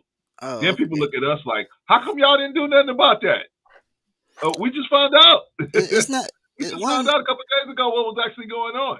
So and we still don't have all the information. Well, And I don't need it. like I said earlier, Yeah. you guys got to stop falling for the gaslighting, because no matter the situation, I said you guys are used as a catalyst. Because what? Probably. And brother Clarence, you need to start having people respect your channel, because what do? They don't say it on their channels because they know they'll get banned, but they'll come over here and risk you getting banned though. Right. I said, so at the end of the day, it's, you gotta call a spade a spade. I get people want to say forgiveness, this and that, but okay, if there's a situation, you handle it behind the scenes. But what do? They want to bring it in front of the world to see. So But do they really want to get it resolved, or do they just want to just play tough on YouTube? But what's the risk of us getting banned for, Tristan? I'm curious about that. Well, at the end of the day, I keep hearing this coded language, like we are saying or we're allowing something to be said, even to the point where they're saying I'm saying something like it's at risk. No. That's the thing. You don't know, so they'll do it. That's what you're not getting. No, but I'm saying like earlier, E-Black was like, Rico, you got to watch what you're saying. I'm like, what do you mean I got to watch what I'm saying? What are you that's what I'm saying. Like, I don't even know what that meant, but you see what I'm saying? Like, they think you know, but you do not. Like, you see how you're used as a catalyst? Censorship or what? Hey, listen, I said, well, what happens? People orbit over here. Mm-hmm. They'll say whatever they have to say, Mm-hmm. and you're like, okay, I'll give my feedback. Like, don't do that. You're like, I'm Rico. Don't do that bullshit, right? Mm-hmm. And all of a sudden, there's a whole snowball effect of shit. You're like this. Wait, I just gave my input on the situation. I was just told on the panel. I said, like, it's not even. But what happens? People go into conspiracies. They're like, oh, Rico knew this whole time, or Brother Clarence knew this whole time. So on and so that forth. happens. That happens. It's, you gotta stop falling for the gaslight, and there's a pattern at this point in time, right or wrong. There are patterns. There are patterns from a lot of people, right? That's what I'm saying. So it's not just a singular individual. I see patterns it's almost everybody is at this point in time. So I don't even know. I'm not saying it's an individual. It's everybody. Okay. There's a pattern. So It's just, you guys should make sure people respect your channel just like you want them to, just like they would want you to respect theirs. You know, I think it's very disrespectful. Because what is everybody gonna do? Even if they disagree with me or they do agree with me, they'll come over here, right? Mm-hmm. They say I apologize, and they're gonna start the bullshit 2 seconds later, right? Right. There's a that, don't And that is don't on fall for the us with what we gaslight. allow. I agree with that. So it's not about religion or asking for forgiveness. It's respect at the end of the day. Right. So I said Tristan, that has nothing to do so with religion. It's Tristan, about let me ask you a respect. question. Tristan, let me ask you a question. So What you if got? somebody comes to my channel and they want to apologize for something they did on my channel, I should not allow that. We handle as men behind the scenes because what just happened? Like we literally had multiple men apologize and then go at each other. So what's the apologies bullshit? No, he apologized to us, No, but not to the people in at the the end chat. of the day, I'm just saying, not it's always going to be some nonsense. They're going at somebody 2 seconds later. Like there is no right. You saying apology to you, but what about For something he everybody said else? publicly. I He said said, they'll apologize to you so they can keep coming over here and keep the bullshit going. but You know what I'm saying? we're not letting the bullshit go. Like Rico said, we let them go. We timed them out. We're not gonna let the bullshit go. And I'm gonna talk to him behind the scenes. And Just then, like Daryl. I'm gonna talk to him. let me ask you this, Tristan. Are you suggesting that we are somehow responsible for ensuring that they apologize to other people? No, Okay. I'm saying it's simple as this. It's a guess, right? We all have a cousin where he always does some bullshit, but the auntie always accepts his apology, even though he's gonna keep Okay. doing the bullshit. Yes. Yeah. This is that. This is this channel at this moment. You're the auntie. Okay. So as long as the cousins come over here and apologize to you, you're like, okay, I respect it as a man because you have old traditional ways where, all right, you said sorry, all right, all is forgiven, we move on. And Okay. then 2-3 weeks or months later, it's, oh, we're coming at somebody's wife. We're throwing this allegation. We calling this someone that, calling this someone this. It's a cycle and a pattern at this point in time. Okay. I got one question to ask though. Okay. And I've asked this before. No one's given me the answer. So yeah, thank you, Quantum. I'm the auntie. Exactly. Oh no, I'm the auntie. So, I'm but the no, auntie. no, this is a serious question, Tristan, because I do I'm want just you to saying. think about this. No, I want you to think about this because that's a good analogy. So, if the aunties refuse to forgive the wayward cousin, and he's calling everybody motherfuckers, right? And the aunties get him to apologize, and then later on he call everybody a motherfucker, right? So once he comes to the auntie, knowing he's going to be chastised, knowing he's going to be corrected, knowing he's going to have to apologize, if we say, get your little bad ass out of here, what makes him apologize anymore? What stops the boy from burning? What stops the arsonist? What There's stops it? Because if the aunties are not doing that, does that person, because all the rest of the people said, fuck them. The one last outlet that they got of any potential possibility of change, and it may take repetitive change over and over and over. Once that door is closed, we can all say we wash our hands of them, but what stops the arsonist then? The arsonist doesn't just stop burning. actually, well, this is what my father I said. just a question. Now I'm gonna give you this model my And father I want to said. respond too. Um, when you hit rock bottom, a man eventually has to get up to reach the top. I said, but and you have to go on the bottom by yourself. I said, so when you're basically all alone, and the reason why people ain't fucking with you, two things are gonna happen. Either you're gonna wise up and do better, or Or you just gonna be shit out of luck, and then your life is ruined. and Because continue to burn. at the end Right. of the day, when people are using you as a crutch, Mhm. why would they change? No, what I'm We have saying, clearly seen this for the last several months right? But what from I'm saying is, everybody. what you said was absolutely true. Some people will hit rock bottom and decide to change, and change their ways and come up out of it. I've seen enough people hit rock bottom and keep fucking digging.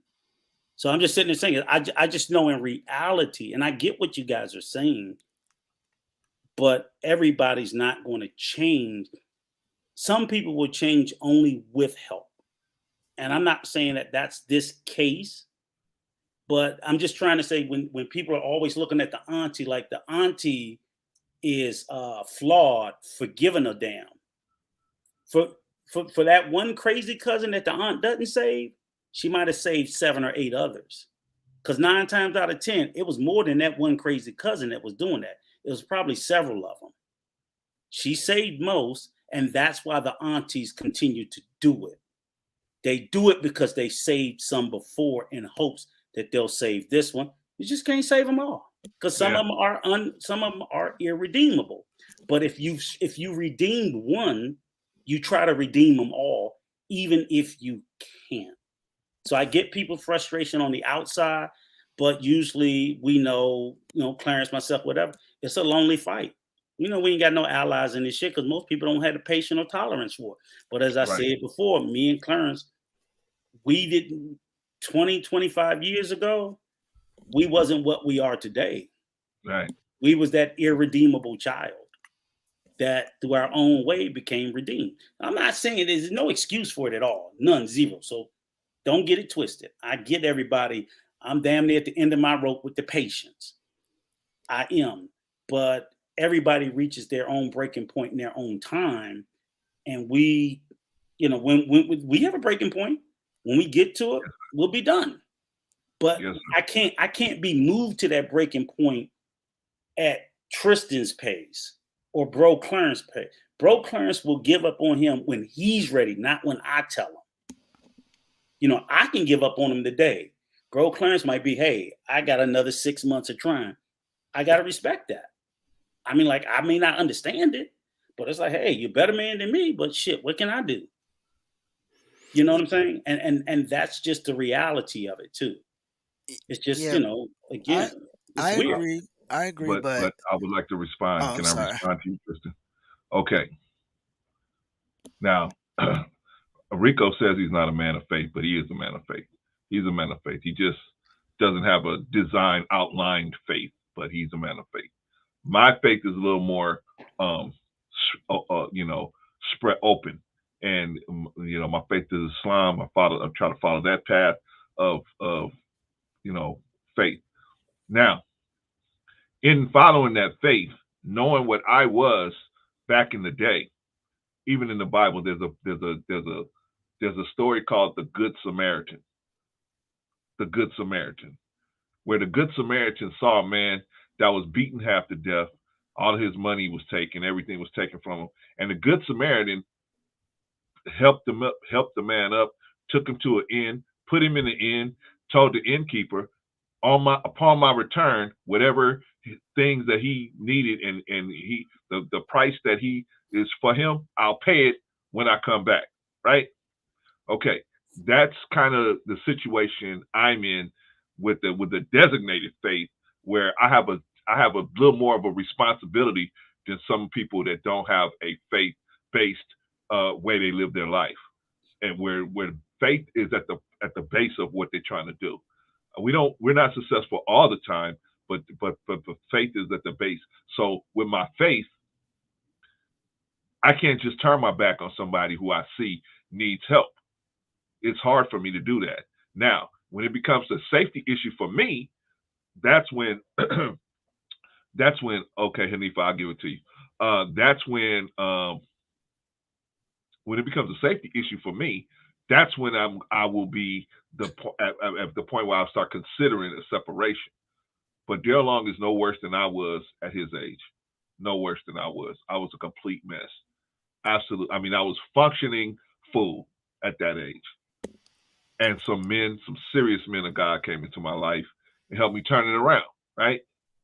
And so I can't go back and unring the bells. Me and Rico was talking about this earlier. We can't go back and unring the bells of things that we did when we were crazy. But what we can do is pay it forward. We can pay it forward. We can do things to try to help people that's close to that situation, or kind of, as crazy. We see the craziness in them that we saw in ourselves. That's what the Good Samaritan saw in that man that was beat down, right? He was the Good Samaritan, not a Samaritan. If all the Samaritans were good, they would have just said a Samaritan helped this man. But he's a Good Samaritan. Why? Because at some point he was a regular old bad Samaritan. He remembered that he got changed into a Good Samaritan, and he remembered the bad things he did and the things that befell him, and that made him have consideration for this other man. This is me. I have the consideration for this man. Rico has consideration. We have consideration for this man, not because we're such a great people, but we just understand how you can get caught up out here. You young, you're not thinking quick. I listen to Daryl Long say some things, and I say, man, I remember I thought like that when I was that age, or worse. You know what I mean? But at 54, I don't think like that anymore, right? I have other responsibilities and stuff like that. So me being a faith-based person, that's what keeps me on the path. Now, I don't expect everybody to look at it that way. I don't expect everybody to look at it that way. But for those of you that can understand, that's it. I know it's hard. I don't know if you have a faith that you follow, Tristan, but I'm just telling you, that's why it probably looks crazy if you don't have a faith. Why is this guy why are they still trying to? Tristan, let me say, you've been on the stream long enough. You saw the contentious debate that him and Clarence had here publicly. Yeah, but right. You saw the contentious debate. Off screen, it's 10 times worse. Always It's 10 times worse when we're talking to this young man. So we try to hold it back publicly because, as I said, even with this latest kerfuffle, I spoke to them all behind the scenes, and I ain't speaking as nicely as I'm speaking now. No, I'm going to fuck y'all because I'm so tired of it.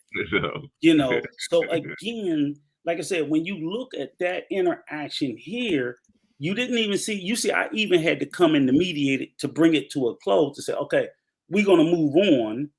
And again, at no point, like I told him, what you sitting at the charge you trying to put on Clarence, why the fuck didn't you mind your business in the past? Because that could have stopped some of this shit from even getting here. You see what I'm saying? If you take and unravel the string and go all the way back, you can go all the way back to where, okay, if you had minded your business and this person had minded it and this person had minded, none of this shit would have even came across.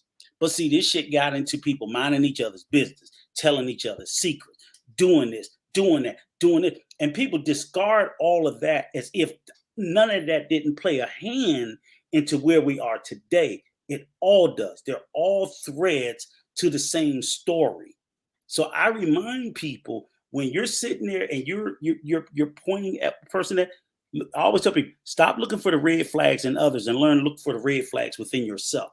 When a relationship or a friendship or anything ends for me, I look at what I did wrong, even if it's at 2%, and I destroy myself for that 2%, even if because it couldn't have happened. The failure doesn't happen at 98. It happens at 100. What did I contribute to it? So the whole point is, it looks like simply because we haven't exiled or shunned the young man as if we're condoning it, we're supporting it. None of it's true. None of it's true. But it doesn't matter. If your perception is a certain thing, as I said, I look at associations and relationships that people have with other people now that I don't feel favorable about. But I don't sit there and I don't judge you, Tristan. I don't diminish. You're not diminished in my eyes based off of some questionable association that I deem that you have with people today. I don't diminish you. That's your choice. Yeah. And if you don't see what I see, I have to accept that and understand that, you know what? Maybe Tristan will see it in his own time. Maybe he'll never see it. Maybe I'm wrong for seeing it the way I see it. I definitely don't think so. You know what I'm talking about, Tristan. But you're not diminished to me, Tristan.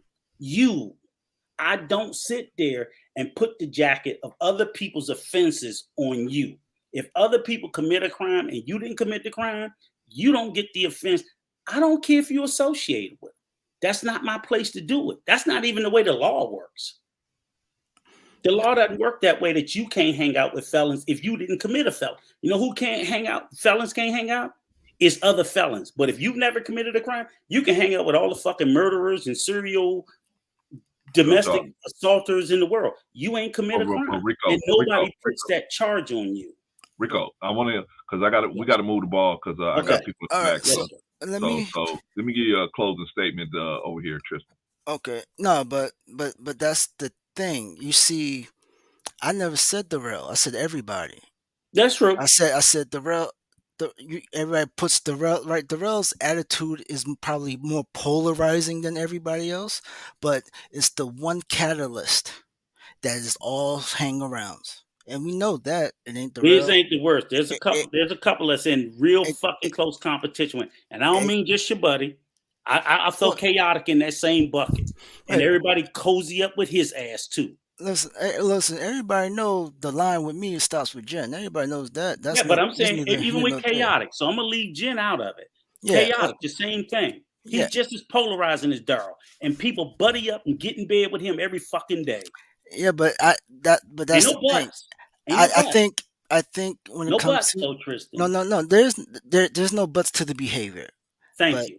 I'm just saying Darrell's attitude is probably more, you see it more because it's more polarizing. Not more polarizing than chaotics. Yeah, that's true, but you have the person where we all met pulling behind the strings, right or wrong. I said that's the manipulating factor that everybody misses in all of this. Because what happens, like I said before, for my closing statements, is about having people respect your channel. Because look at the comments. Have any of those three been in your comments since they left? No, we booted them. I told Clarence to boot No, you timed them out, didn't you? Yeah. No. E-Black got timed out. The other ones got booted. Okay, so all right, because that's the only way you can get it. That's the only way you can get it. Well, let's be honest. They have multiple channels. They would have came back, right? Yeah. So let's call a spade a spade. Let me say this, Tristan. Let me say this. Here, we don't mind them being real as long as they're not being attacking each other. So it's a very thin line. That's what I'm saying with the respect. I said they know they can. They know they'll throw their jabs here compared to over there. But sometimes it's a thin line. But Tristan is right. And I've gotten on your ass about that before, Clarence. Me and Clarence didn't even fight, right? And I told him we got to start booting people. We got to stop giving grades. Fuck this shit and start booting people. Kick them out the chat. Drop them off the stream. I don't care. First word you say, I listen this time, Rico. Get out. I listen this time. Yep. He listened this time. So you will start to see more of that. You come over here in the chat and you start that shit. Boot them out, Clarence. I'm going to give him another chance. No, we're not. Get them the fuck out. That's what I'm saying. The only way they're going to learn is FOMO. It's like this. Everybody, like when everybody starts doing good, right? Here comes the apology tours from everybody. I'm like, if Brother Clarence was still at 100 subs, will people come over here apologizing? 100% guaranteed not. Probably That's a not. fact. Well, we still ain't big enough that they have to, though. But we ain't that big. A pattern's a pattern. But I'm saying we're not big enough that they have to come and apologize. Has anybody been on? Let's be honest. Has anybody been on Mayat's page apologizing? I don't think nobody's been over there talking crazy because they don't allow it. Exactly. I said, wait. Hold on. Like Rico said, man, we're all different content creators. Yeah. We all have different ways we're gonna handle stuff. And so if somebody comes and if I can see that, if I feel that they're sincere, I may not be able to tell. They may not be sincere. But if I see and I think that they're sincere and they're gonna apologize for something they did on this platform, I'm gonna let them do it. And so but I'm just talking about how how the opportunity of apologizing in front of a bigger crowd. But Tristan, I gotta hold your feet to the fire now. Okay, now I'm gonna call cap on some bullshit with you. Okay, because your main channel that you be over there champion. I seen people over there try to apologize and get drugged from one end of the YouTube street to the other. Yeah. Okay. Wait, no. But I can't give you that one because you can't say she's faking it around, is she? I didn't say she was faking it. No, but it's like this. When somebody's done, they're done. All I'm saying was people go over there and don't worry, you never see my. But you got a different set of standards to me, right? Try to I got a different. apologize. I got a different responsibility. No. Here's the thing. Here you tell us on this channel we letting too many people apologize, but you on a channel where they don't let nobody apologize. Oh, I 100% be somewhere in the middle. Listen, you know what? This is one thing I say to a lot of people who do me wrong. They can talk to me at my funeral. That's how I roll. I said, because let's not act like it's not billions of people in this world. That's true. I agree. I said, bro, I'm not gonna I'm not gonna hold on to one person. It is what it is. Like you did something to me. I be well. That's it. I said, I get everybody wants to be the auntie. So is that why it's so difficult? Because you and your compadres take that position, and I can respect it. But we take it opposite perspective. You guys don't make space for apology. Like you say, you do me wrong, be well.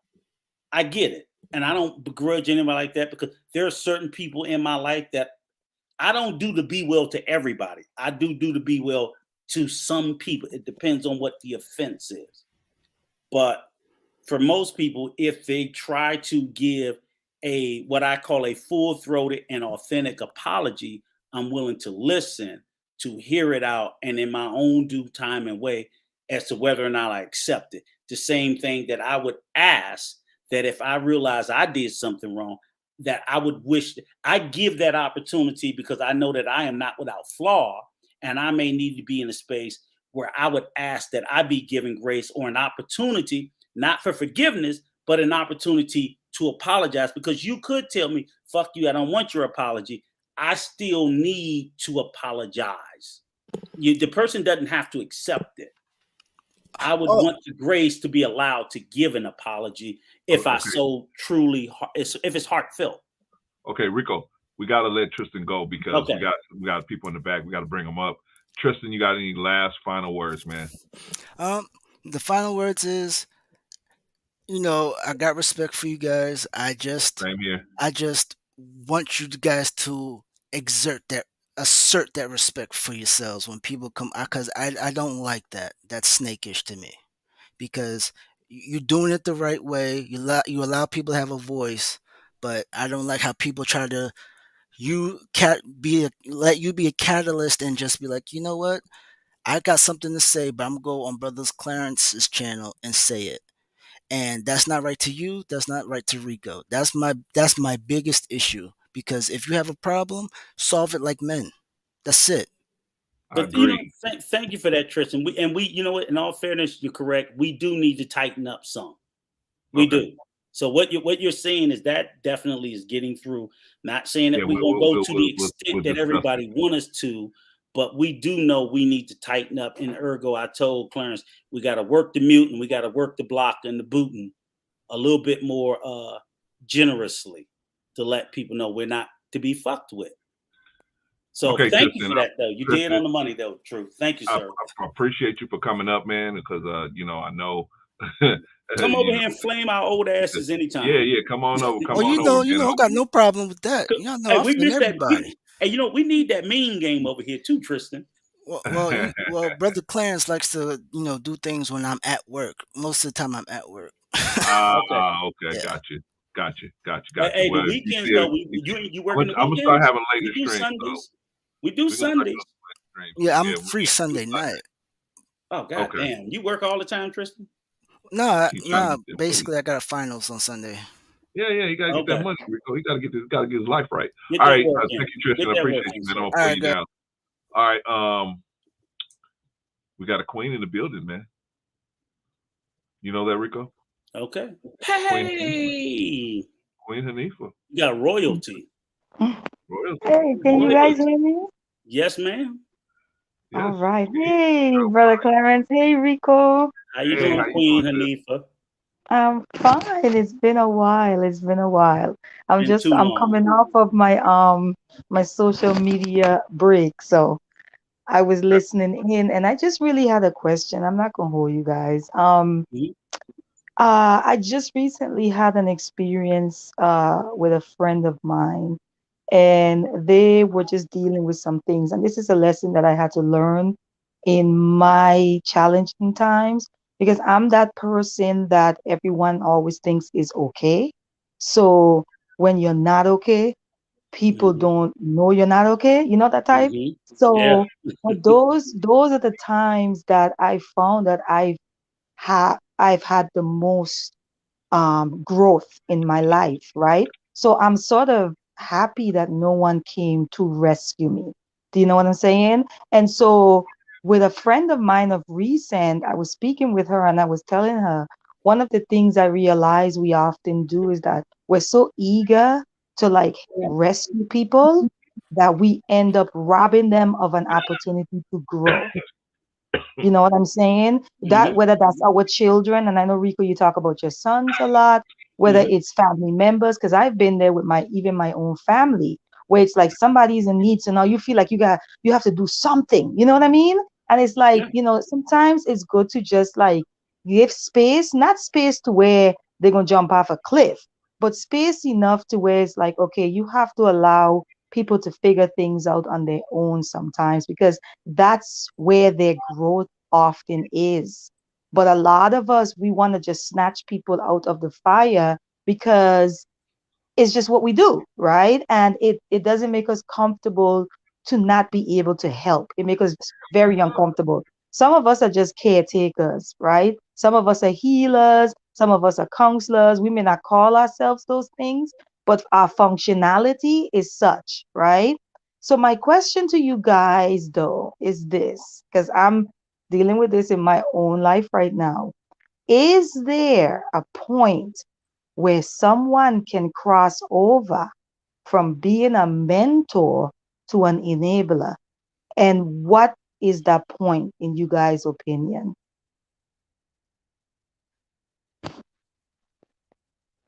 There is.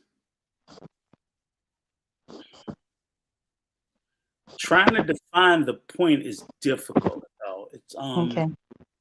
there is a clear distinction between being a mentor and an enabler. Um, and again, it's kind of like sort of the way I kind of when I was having an earlier discussion where I was telling someone where someone was trying to accuse me of not defending black women, and because I made the statement that I'm not going to be caping for black women, so they took that as, oh, you're not going to defend black women. And I'm like, no, for me, there's a clear distinction between who you cape for and who you defend. And for most people, they take it as the same thing. And I classify it as I will defend you as long as you're in the right. When I cape for you, that means I defend you whether you're in the right or wrong. So in essence, like for example, like I said, in the statement I said was the only person I'm going to cape for is my wife, because taking those vows, I have no choice. She could be wrong all day and I still must defend her. My sister, she better be right. My daughter better be right. My wife could be right or wrong. So I look at it, it's kind of like the same thing with the cross between mentoring and supporting. For me, mentoring and enabling. When you set out to mentor a person, obviously you're looking for somebody that's trying to do, you're trying to help someone to better themselves for whatever it is, the endeavor that they're in. And you offer, it's sort of like I always tell people, and this is the conversation I had with my son. I said, people confuse, people will say, well, can't you help? And I said, but they lose what the definition of help is. Help is to assist someone. So in order for me to assist you, Hanifa, you must actively be doing the thing that you're trying to do. And I'm trying to come in and give you the additional support you need to succeed at what you're trying to do. Ergo, I'm trying to pay my rent. It's $500 a month. I got 400. I can give you 100 more. That's to assist you. I'm trying to pay my rent. It's $500 a month. I give you the whole 500. I'm enabling you. So enablement becomes a process where you're giving a person an opportunity, you're facilitating them an opportunity to do whatever it is that they wish to do, whether it's for their good or bad. And oftentimes the full expense is at you. It's not even at the person. So an enabler, the woman is constantly in this bad relationship. She keeps going back and forth. You're consistently giving her the mental and emotional support to keep putting herself back into that position. Mentoring is trying to give her advice to put herself in a better position. You know, we know what the differences is. But your question was, how do you know when you're crossed over from one to the other, correct? Yes. Can you hear me, Rico? Yeah, I can hear you. Okay, wait. because you guys I didn't hear the question. Can you ask it again, Hanifa, please? you guys are frozen on my screen, so I'm Oh, glad you guys I can hear froze. me. Okay. Did you hear me? Yeah, I heard everything you said. Oh, I'm just okay. saying when I'm looking, everything is like on a standstill. It's okay. Okay. Brother Clarence, in fact, I'm gonna rephrase it, but it's the same question. I guess I'm asking, how do we know, like, where does mentorship end and enabling begins? What is that point? How do we know that that point have been reached? So if I'm mentoring someone, how do I know? How am I able to distinguish, right? That now I have crossed over into enabling. What does that point look like? I can tell you one first key would be at loss of self. So if you're mentoring someone, it should not be any deficit in your life. You know what I'm saying? So Yes. if you're mentoring me, that it shouldn't cost you anything. And I don't mean financially or time. I Yeah. mean to a deficit of you. When you find yourself losing parts of you for the benefit of another, for whatever reason, you cross that if that's not fully enablement, that's the first step going into it, where people become more invested in other people's problems than they're invested themselves. Now you're enabling. I don't know what the you said you had one of your friends. It's like you're No, no, always no, giving no. them It's time. Go ahead. yeah, and it's all connected. Yes, it's my own experience, and I've also been listening to the stream, and Hmm. I, of course, everybody's aware of the drama happening in this space. Yes. Some of us just choose to stay outside of it. I myself, I just Hmm. have no dog in the fight. Yep. Um, but I was asking it in because I feel like it's a question to be asked because on one end you have people who are saying, I expected this from you guys simply because you guys are older, right? Which is a Hmm. whole other conversation. But simply because you guys are older, I expected you guys to function the way I envision or people who are quote unquote elders or OGs to function, which is a form of projecting, right? Hmm. Because I have older people in my family, and all my aunts and all my uncles are not created the same. Yep. Okay. I have an aunt that will go off on you, but she's the sweetest aunt. Okay, she'll buy your baby diapers and out the blue, but she will cuss you from the crown of your head to the sole of your feet. Okay, Yep. and Hmm. she is an elder woman, and she's very knowledgeable and she knows a lot, very esoteric. You know what I mean? Hmm. But she is a no nonsense, will curse you out. So I'm kind of I'm funny with that piece, because I think that we have a vision of what we think people should be like at a certain point in their life, Yep. and project that vision onto every single person. Hmm. And every single person don't have the same journey or the same experience. So the reason why Exactly. I asked that question, Baba, I'm sorry, I say Baba Clarence, Brother Clarence, Yeah. is I just was in connection to what you guys are talking about, because I think I'm hearing people saying that you guys seem to have gone from mentoring to enabling. And I'm Yeah. asking you guys, do you guys know, would you guys be able to recognize when if you've reached that point? Are you able to recognize that, and what does that look like? What lets you know, what informs you that, hey, Clarence, Rico, now you're in the enabling zone. You're no longer in the mentorship zone. Well, for me, go ahead. Well, okay, for me, because like I said before, I made it clear that I'm in a faith. I try to live by a faith-based type of situation, or I try to run all my decisions based through my faith before I try to just make a move. So with that has me have a certain setup in my head before I see I'm enabling someone. For example, let's say I'm mentoring someone. I'm giving them advice to how to make their life better.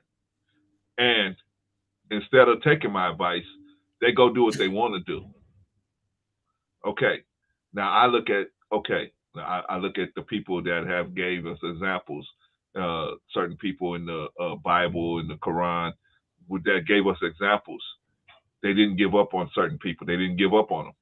So they may not have been down with what they were doing, but they didn't give up on them. And so I feel like it gets into when you helping somebody hurt themselves. That's when I think that enabling, right? Because so when I'm giving somebody advice, and then I'm sitting with them, planning some chicanery with them, then you're enabling, helping them get that chicanery off. Right. Then that's when it's not like I'm like I instead of trying to mentor you, now I'm trying to be your friend. And here's the short of it. Anything you do to help the person facilitate the same detrimental or negative behavior is enablement. Enablement. So if a person is an alcoholic or a drug addict or whatever the case may be, anything you do to facilitate that behavior is enabling. Just sitting there, being that people mentor people, they mentor people all the way to their death. Right. People mentor people for the entirety of their lifetime, and people have changed behavior, but they don't facilitate it. So in other words, if you commit a crime, no, I'm not going to pay your bail. I'm not going to get your lawyer. But I will still come and visit you. I will still come and counsel you. People still do these things with people who go afoul of the rules and laws of society every day, all day, in spite of telling you to the point before you do it, at the point of you doing it, at the point after it. People don't just generally give up on people, or you're not a mentor in the first place. That's a good point, Rico. I'm so glad you said it. And I'm going to let you guys go because I know others are going to. But that's just a big thing. People do want to push that, and I'm like, if you're facilitating a person's bad behavior, even not either allowing it to flourish and not speaking out against it, then you're enabling it. But if you're doing the complete opposite, that's not enabling. That's just like they just ain't gonna listen. But you continue to fight the good fight in hopes that you can turn their lives around. Let me ask you a question, Anifa. Sure, go ahead. Mm-hmm. In a church, a bank robber goes to the church and he asks the preacher, how can I live a right life? And the preacher says, these are the things that God would ask you to do. And he still goes out and robs the bank. Is the preacher an enabler because he didn't call the police? Because he don't know, right? He doesn't know what's going on, but he knows the guy's living an unrighteous life, right? Is he an enabler because he ain't running around behind the bank robber trying to see what bad things he's doing? Catholic priests do that every day. People go to confession every day and talk about murders and bank robberies, and they don't tell it. It's full of the mob's money, right? But I'm saying the Catholic Church, when you go to confessional, they do not disclose your dirty deeds. Every day. Right. But my point, Hanifa, and they'll let you come back tomorrow after you done killed somebody and do another confession, and they still won't tell. But my point is this: enabling somebody is actually setting them up in a situation where they're going to be able to facilitate the type of stuff. Facilitating the deeds, right? And but if I'm going to confront somebody, if we confront somebody, that's over not it, enabling, and they still do it, and when they mess up, they come back for more counsel, even though we know they probably won't listen, right? Just like the prostitute that came to wash Jesus' feet. He knew she probably was going to go back to doing that after she got done with that. But he wanted to get her close enough. He had to get her close enough so he could whisper in her ear, "Hey, sis, you don't have to do that. You don't have to do it." And maybe it won't hit her that month. Maybe it won't hit her that week. Maybe it won't hit her that year.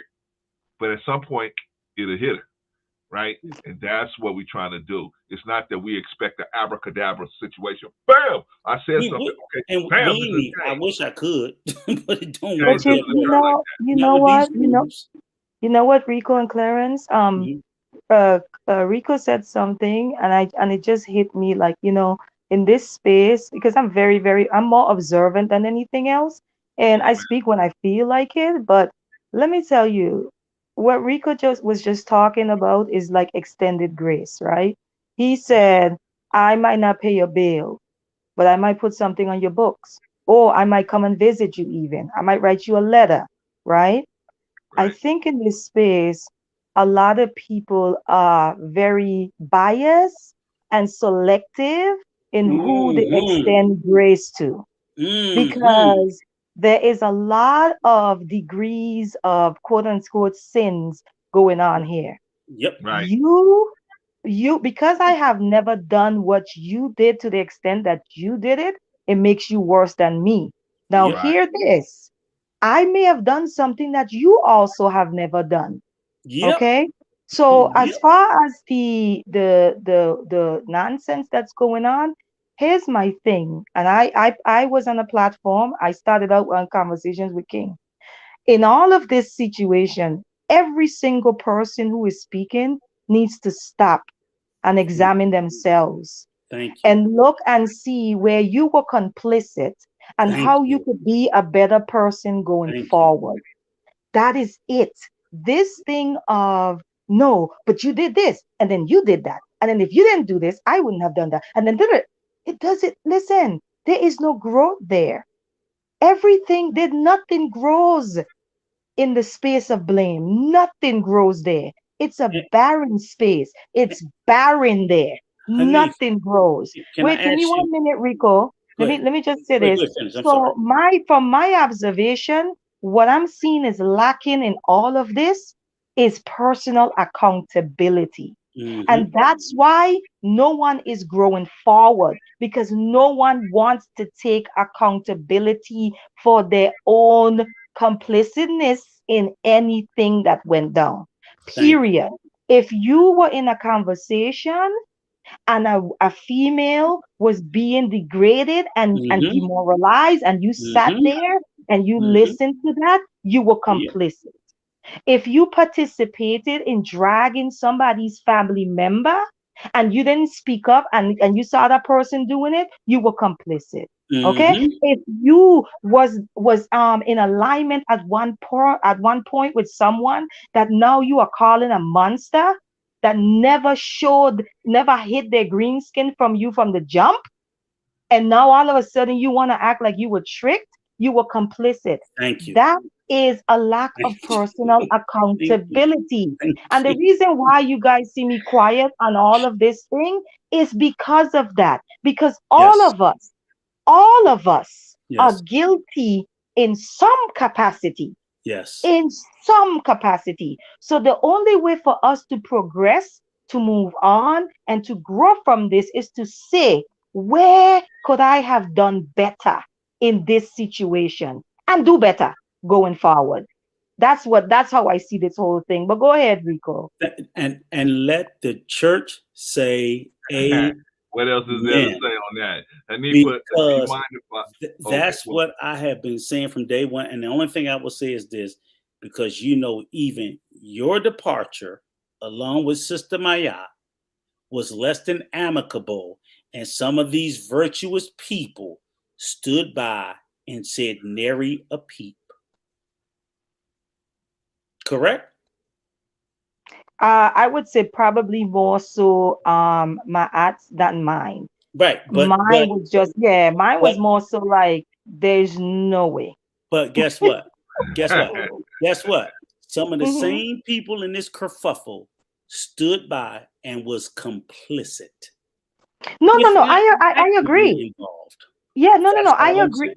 Rico, I agree. They And watched here's the that beautiful thing. sister get drugged and said nothing, but now want to take a virtuous stance to There we go. me. And that's what, but I'm hear what like, I'm saying. Hear if what I'm you don't saying. get out of my face with your I love, hypocrisy, you listen, I never. love my aunt. I love my aunt. And she and I, we've developed a friendship outside of this space, right? It was And wrong I, what happened Daryl, to her. yeah, no, listen to what I'm saying. And Daryl also had called me and we spoke about the situation with that, Mhm. what happened. I did say he probably should have talked to her. I know he also, somewhere on some platform, he also apologized. I You are told him right. he need. Guess who But told no, him he needed to listen, apologize? Guess who told me he needed to apologize? you did. Me. But Me. Rico, I don't even, without getting into it, I want to speak to what you said. You are absolutely right. That is a good example. That was somebody that something happened to. Okay. No one felt the need to go ahead and build a whole pulpit and Nope. preach a sermon on how Nope. wrong it was. So that's why I go back to all of us have been complicit, and Hmm. everybody seems to be very selective in who they extend grace Yes. to. And what I'm And saying is the only growth there yep. is the only growth, the growth that we seek and the progress that we're seeking, it is tied up in our lack of personal accountability. If we could just go within and look at ourselves and say, Hmm. wow, where did I do wrong? Wow, I should have spoke up here. Oh, I should have did this. I should have, I should have checked that person. Hmm. Look at those things and then say, okay, that's where I went wrong. Because then you could say, this is where I could do better. And this is how I could do better going forward. So No, if let me I'm ask you a busy question. looking at what Rico could have done and I'm busy looking at what Clarence could have done, then I am not focused on what Hanifa can be doing. But let me ask you a question, Hanifa. When that Sure. beautiful sister Hanifa was drugged, did you hear any of those four horsemen come to her defense? None of those No. four horsemen came, to include E Black or Chef. They sat by and watched her be drugged and didn't say shit. So what I'm sitting there saying is, how dare you tell me how I'm should do when in your moment of courage you did nothing. You did So nothing but let her get drugged for doing what? Speaking up for the black race. That's what Well, she got y'all. drugged for. I watched the And, stream. It's still okay, up. okay, so y'all. Clarence, you wanted to ask me something because I'm gonna go ahead and come down. Yeah. That's all I was going to tell you. I'm going to ask you to please come back, Anifa, because we need your voice, right? Yeah. You got to be the voice of reason around here. I'm here with Rico. Rico's here with me, and we need somebody to come around here that's going to talk some sense into us when Patricia's not around.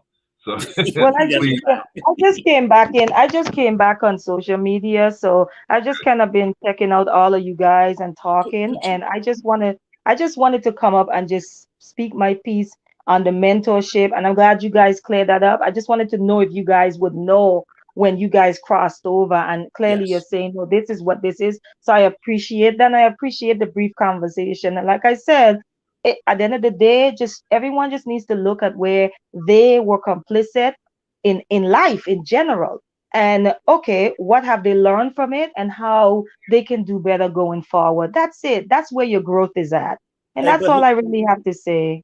but thank you, Hanif, this is a safe space. We getting away from all that nonsense and all that fuckery. Like I told you, I didn't give a shit last week. I don't give a shit this week. I won't give a shit next week.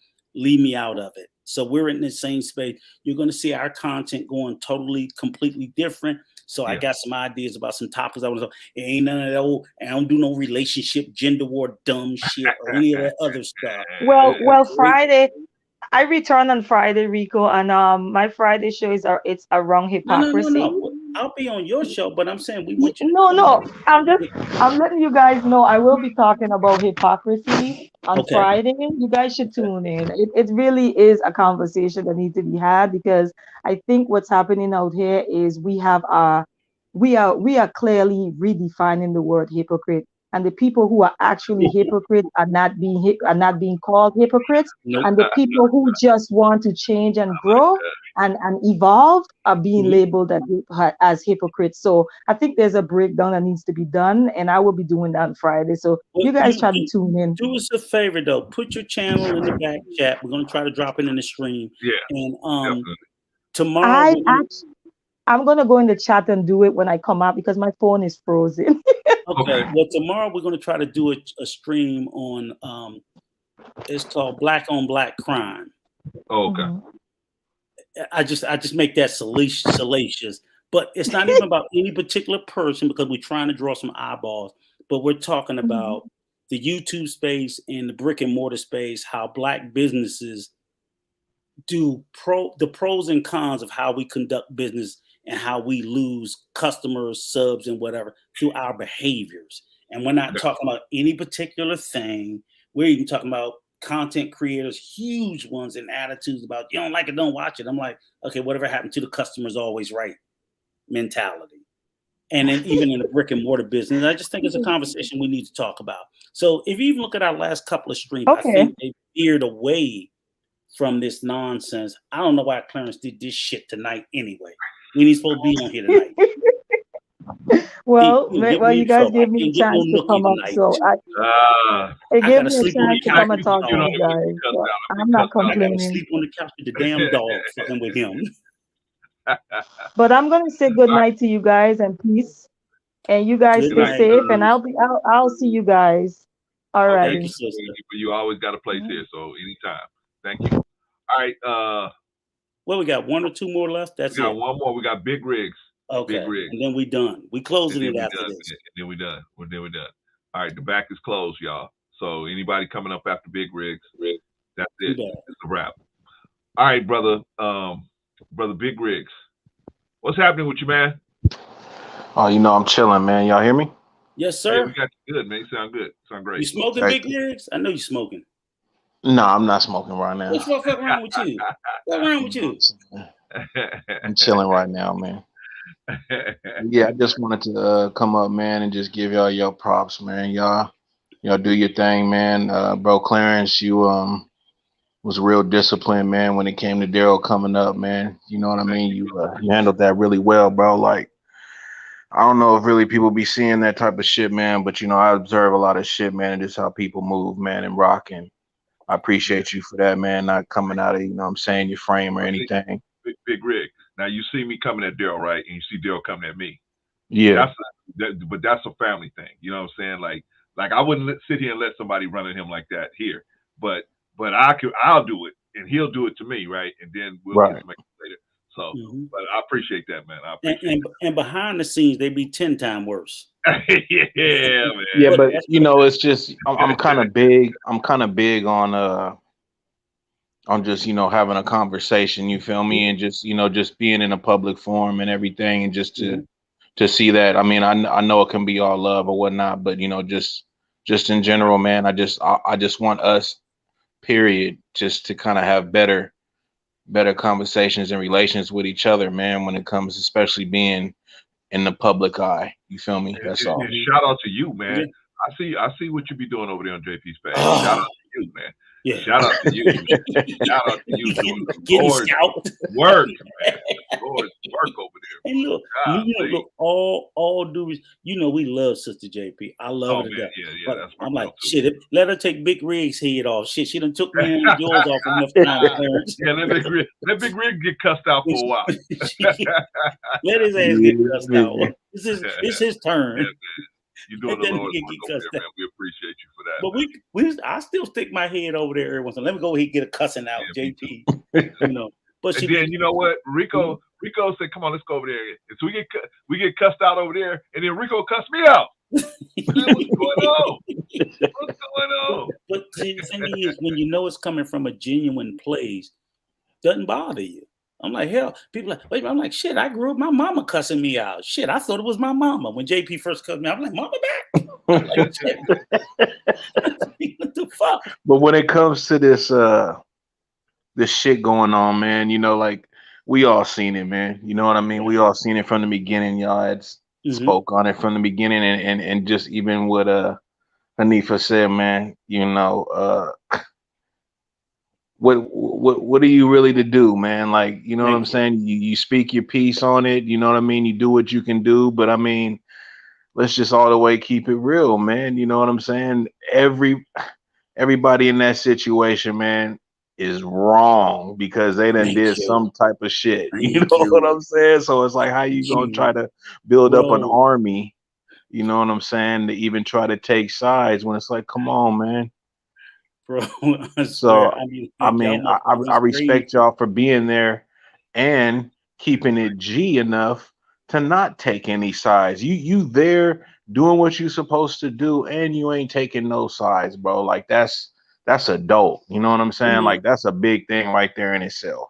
And we literally have had people tell us, "You gonna take a side? Like you ain't gonna make me take shit. Fuck that Right. shit. If I said I ain't taking the side, I ain't taking the side. Fuck you. I would, like I said, I didn't give a fuck last week. I don't give a fuck this week. I won't give a fuck next week. So why am I gonna take a side? I don't care. So do I? And usually, like I always say, this Big Rig, it's like, in spite of all of them being wrong, I love and respect every last one of them in their personhood. So I love Daryl for Daryl. I don't like the shit he did, but I love him as a person. I love King for King. I don't like the shit he does, but I like him as a person. You know what I'm saying? Right. Each person, you know, and I can look at what all of them did, because at my point, it's like, ain't none of you motherfuckers innocent. Right. And I always say that. Y'all motherfuckers act like y'all was just, I was just walking down the street minding my business. No, that's the problem. None of you motherfuckers was minding your business. None. If you motherfuckers had been minding your business, you wouldn't be in this shit. Absolutely. The people that's minding their business, their name ain't brought up. It's all you motherfuckers in each other's business who keep getting brought up. And it ain't that hard. I don't know why you motherfuckers act like it's impossible for you to say, that ain't my business. Right, man. What's going on, Rico? That's what I don't understand myself. You don't have to have an opinion or a thought on everything. Some things I look at and I think, and you know what, that opinion stay in my motherfucking head because it ain't letting it out my mouth. It's not that hard. But then when you do, you upset because now you done said something. Well, you insert yourself in shit. Right. That's what you do. But then you want to say, well, I didn't do anything. No, motherfucker, when you inserted yourself in it, you picked up 1% right there. All doors it might open. Not be 50%. You picked up 1% by putting you was on 0, and when you opened your motherfucking mouth, you got 1. And I'm gonna tear your ass up for it. And that's what I will always tell my kids. Mind your motherfucking business. Absolutely. But I did shut the fuck up and mind your business. And it got nothing to do with you. When you insert yourself into some shit, I'm going to whoop your ass. And that's what I tell my kids all my life. Mind your business. And that helps you in life. Yes. You know what I'm saying? That helps you in life. We say, Clarence? Big Rig. We want to hear what Big Rig's got to say. Let Big Rigs get out there and get on it. Oh no. I just, what he's saying is correct, and that was just my only thing, man. Is y'all called it, I seen it, I damn near called it when y'all put it all out there. I was like, man, y'all needed to do that shit. It should have just been over with and done with. I was in the chat when Daryl got up here because he was trying to bring it back out, and I just was telling bro Clarence, man, like, man, just do what you said you was gonna do from the get. Let that shit go. You know what I'm saying? Because it's gonna keep biting you in the ass regardless what you say or do. Yep. You know what I'm saying? Just wash your hands of it. Fuck it. Yep. Yeah. Sometimes Big Rig, let me tell you a mistake I make. And Rico told me, but it was a mistake I made. I saw something that King had did, man. And I feel like, damn, man, they still trying to put it out there like I'm the cause of all of this stuff. And I feel like they trying to put it out there like, oh, Clarence is the one that's trying to make everything go away. He's trying to make the peace, and I wasn't trying to make the peace. And so that's what I wanted people to see. Which time, Rico? Every time. Leave that shit alone. Leave it alone. Yeah, he told me leave it alone. But he said, okay, well, if you're gonna do it right. So we talked about it for a little bit. He said, give it a couple of minutes and then let's go. Let's move on, right? Yep. But I got a little triggered again today, so I decided to hit it up again. Do a 4-hour stream because he got. That was my fault. I mean, it happens, man. But I mean, it's just, you know, this is what happens when that happens. You feel me?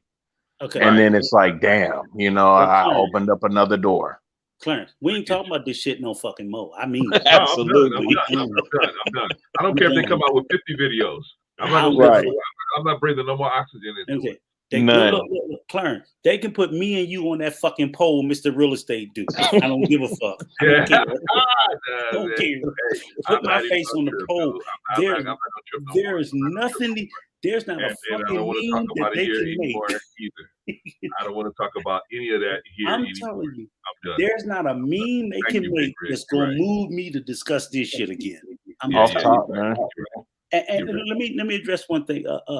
Air Jordan, sister girl, you know we love you. One thing I will say is this, right? I'm not see, here's the thing though. People will get upset if you comment on something.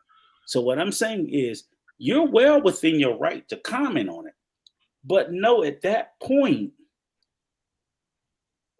how you comment and who shit you comment on will determine whether or not you just inserted yourself in it.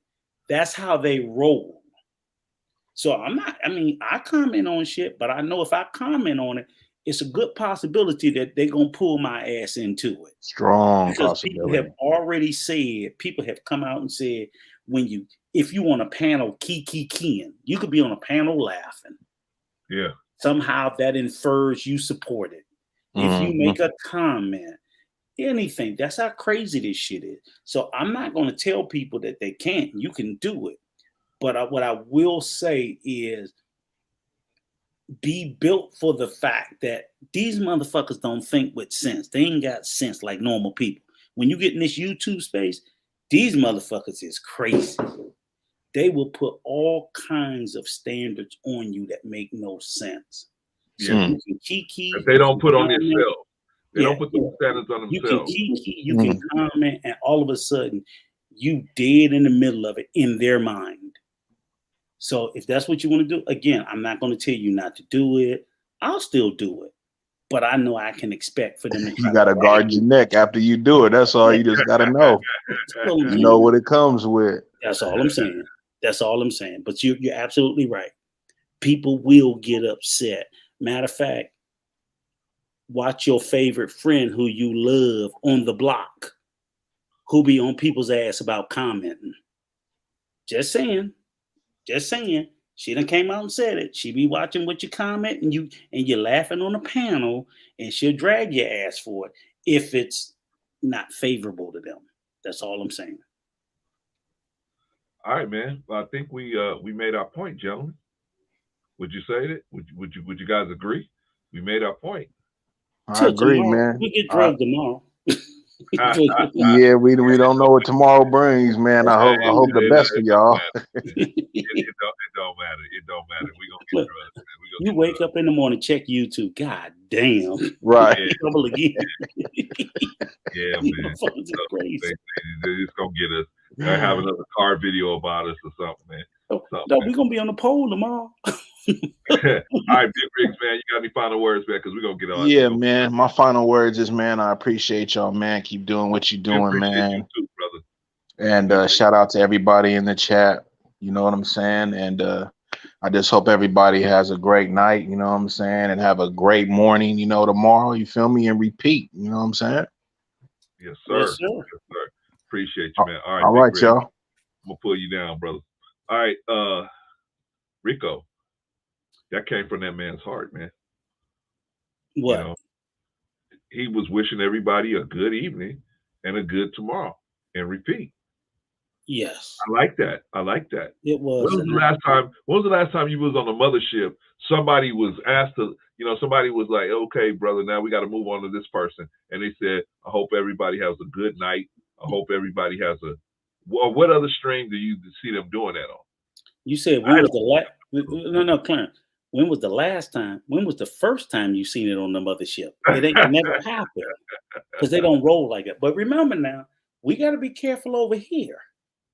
Okay. You know what I'm saying? We got to be careful over here because this is a business. No, this isn't a business. This is a community. This is a family. That's what this is. So we don't run this like a business. So the warnings, and see, that's how people like try and put daylight. You ain't no fucking daylight. Oh, you gotta be careful. You know, Rico isn't. But you know what? When he wasn't getting the views and the likes, where was anybody hollering you out? Who was shouting you out, Clarence? Nobody. They didn't give a fuck about. They didn't give a fuck about it. Channel get a little life, getting a little traction with being authentic, and then they're trying to warn you against the very engine that got the train moving a little bit. You already had it moving, so let me be clear about that. Let me be crystal motherfucker. Yeah, but it was putt-putting. Doesn't matter. All I did was just gave it a little bit of energy. That's it. But the train was already fucking moving. But guess who didn't want to come and push? Yeah. They didn't want them come push. But they want to tell you, oh, you need to get rid of that extra gas.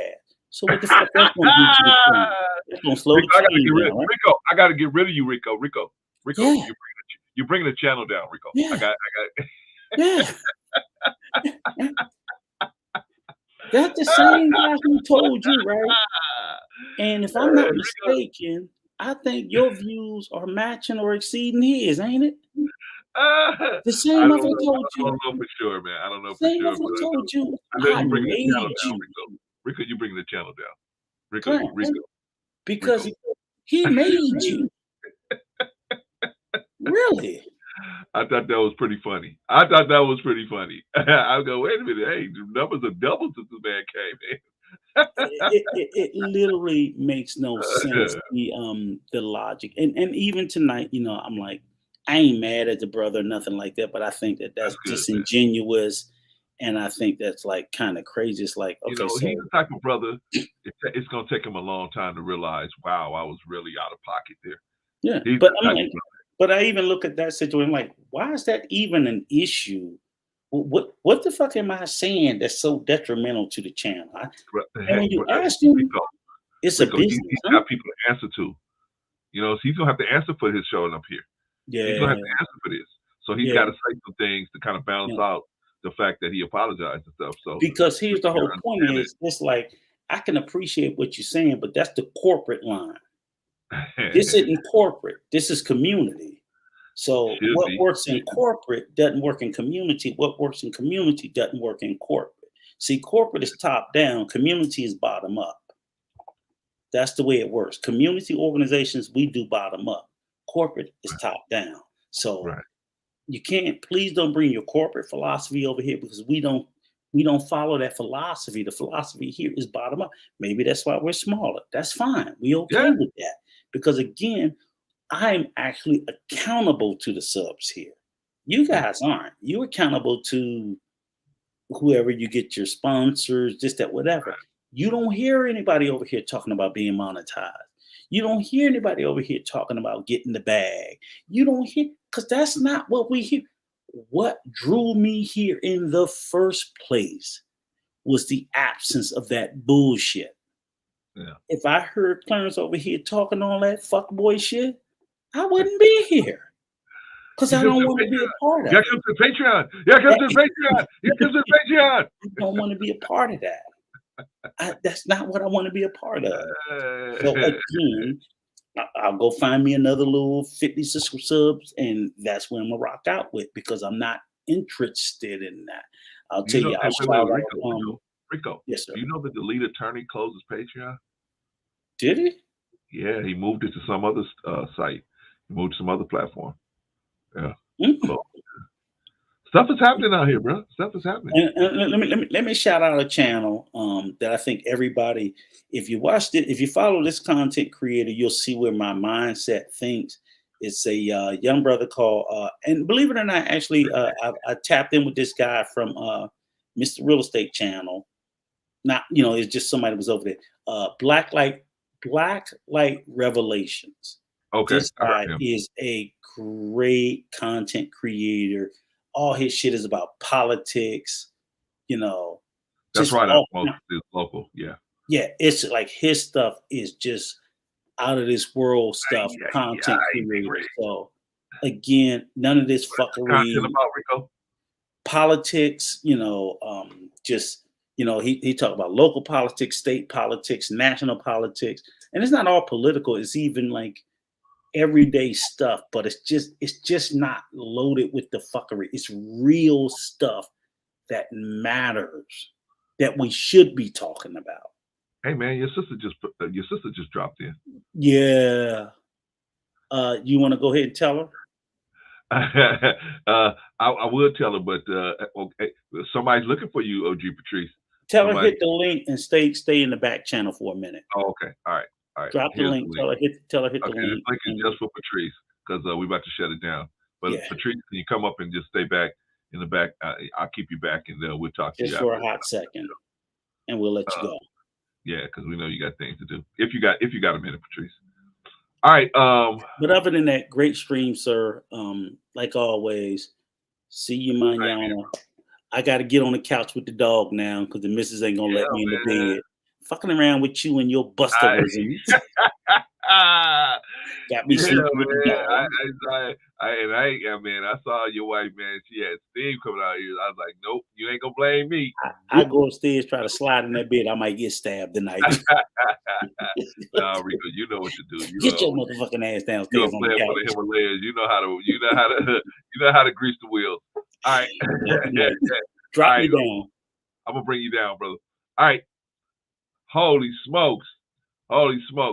Did y'all see that? Holy smokes. Who all came through? E Black came through. E Black, can you believe E Black came through? Hey, he came through and he actually apologized. Can you believe that? Holy smokes. E Black came through. Who else came through? Jay Takashi came through. Who else came through? Marcus came through. Daryl Long came through. Holy smokes. Big Rigs came through. Who else came through? We had a couple. Oh, Sister Hanifa, Queen Hanifa came through. Holy smokes, we had a bunch of people come through. I don't want to forget anybody. But what do y'all think? Now I'm telling y'all the truth, man. I'm not gonna let myself get triggered anymore. That's it. Unless somebody comes to me with a direct hit, I'm not gonna speak about this situation any further. When I say this situation, I mean just the whole Busterism that's been going on. I'm not gonna speak about it any further. I'm done with it. So Rico said he's done with it. He told me to be done with it, but I messed around and got myself triggered. That was nobody's fault but mine. So I'm gonna stand tall on that one. But I appreciate all of y'all for coming through. Air Jordan, I gotta return your email. I will. I'm sorry, probably do that tomorrow. Yeah, we got to get out of here because it's late. It's almost 9 o'clock out here in the West Coast. Y'all join us tomorrow. We'll have something set up for y'all tomorrow. Rico's supposed to be doing the thumbnails, so if they're ugly, tell him about it tomorrow. Tell him that they're ugly. Anyway, all right. Good night, all of y'all. I appreciate everybody in the chat, everybody that was watching us on live, and everybody in the replay. We thank all of y'all for coming through. And if any of us told a lie, let us know in the next stream. Peace.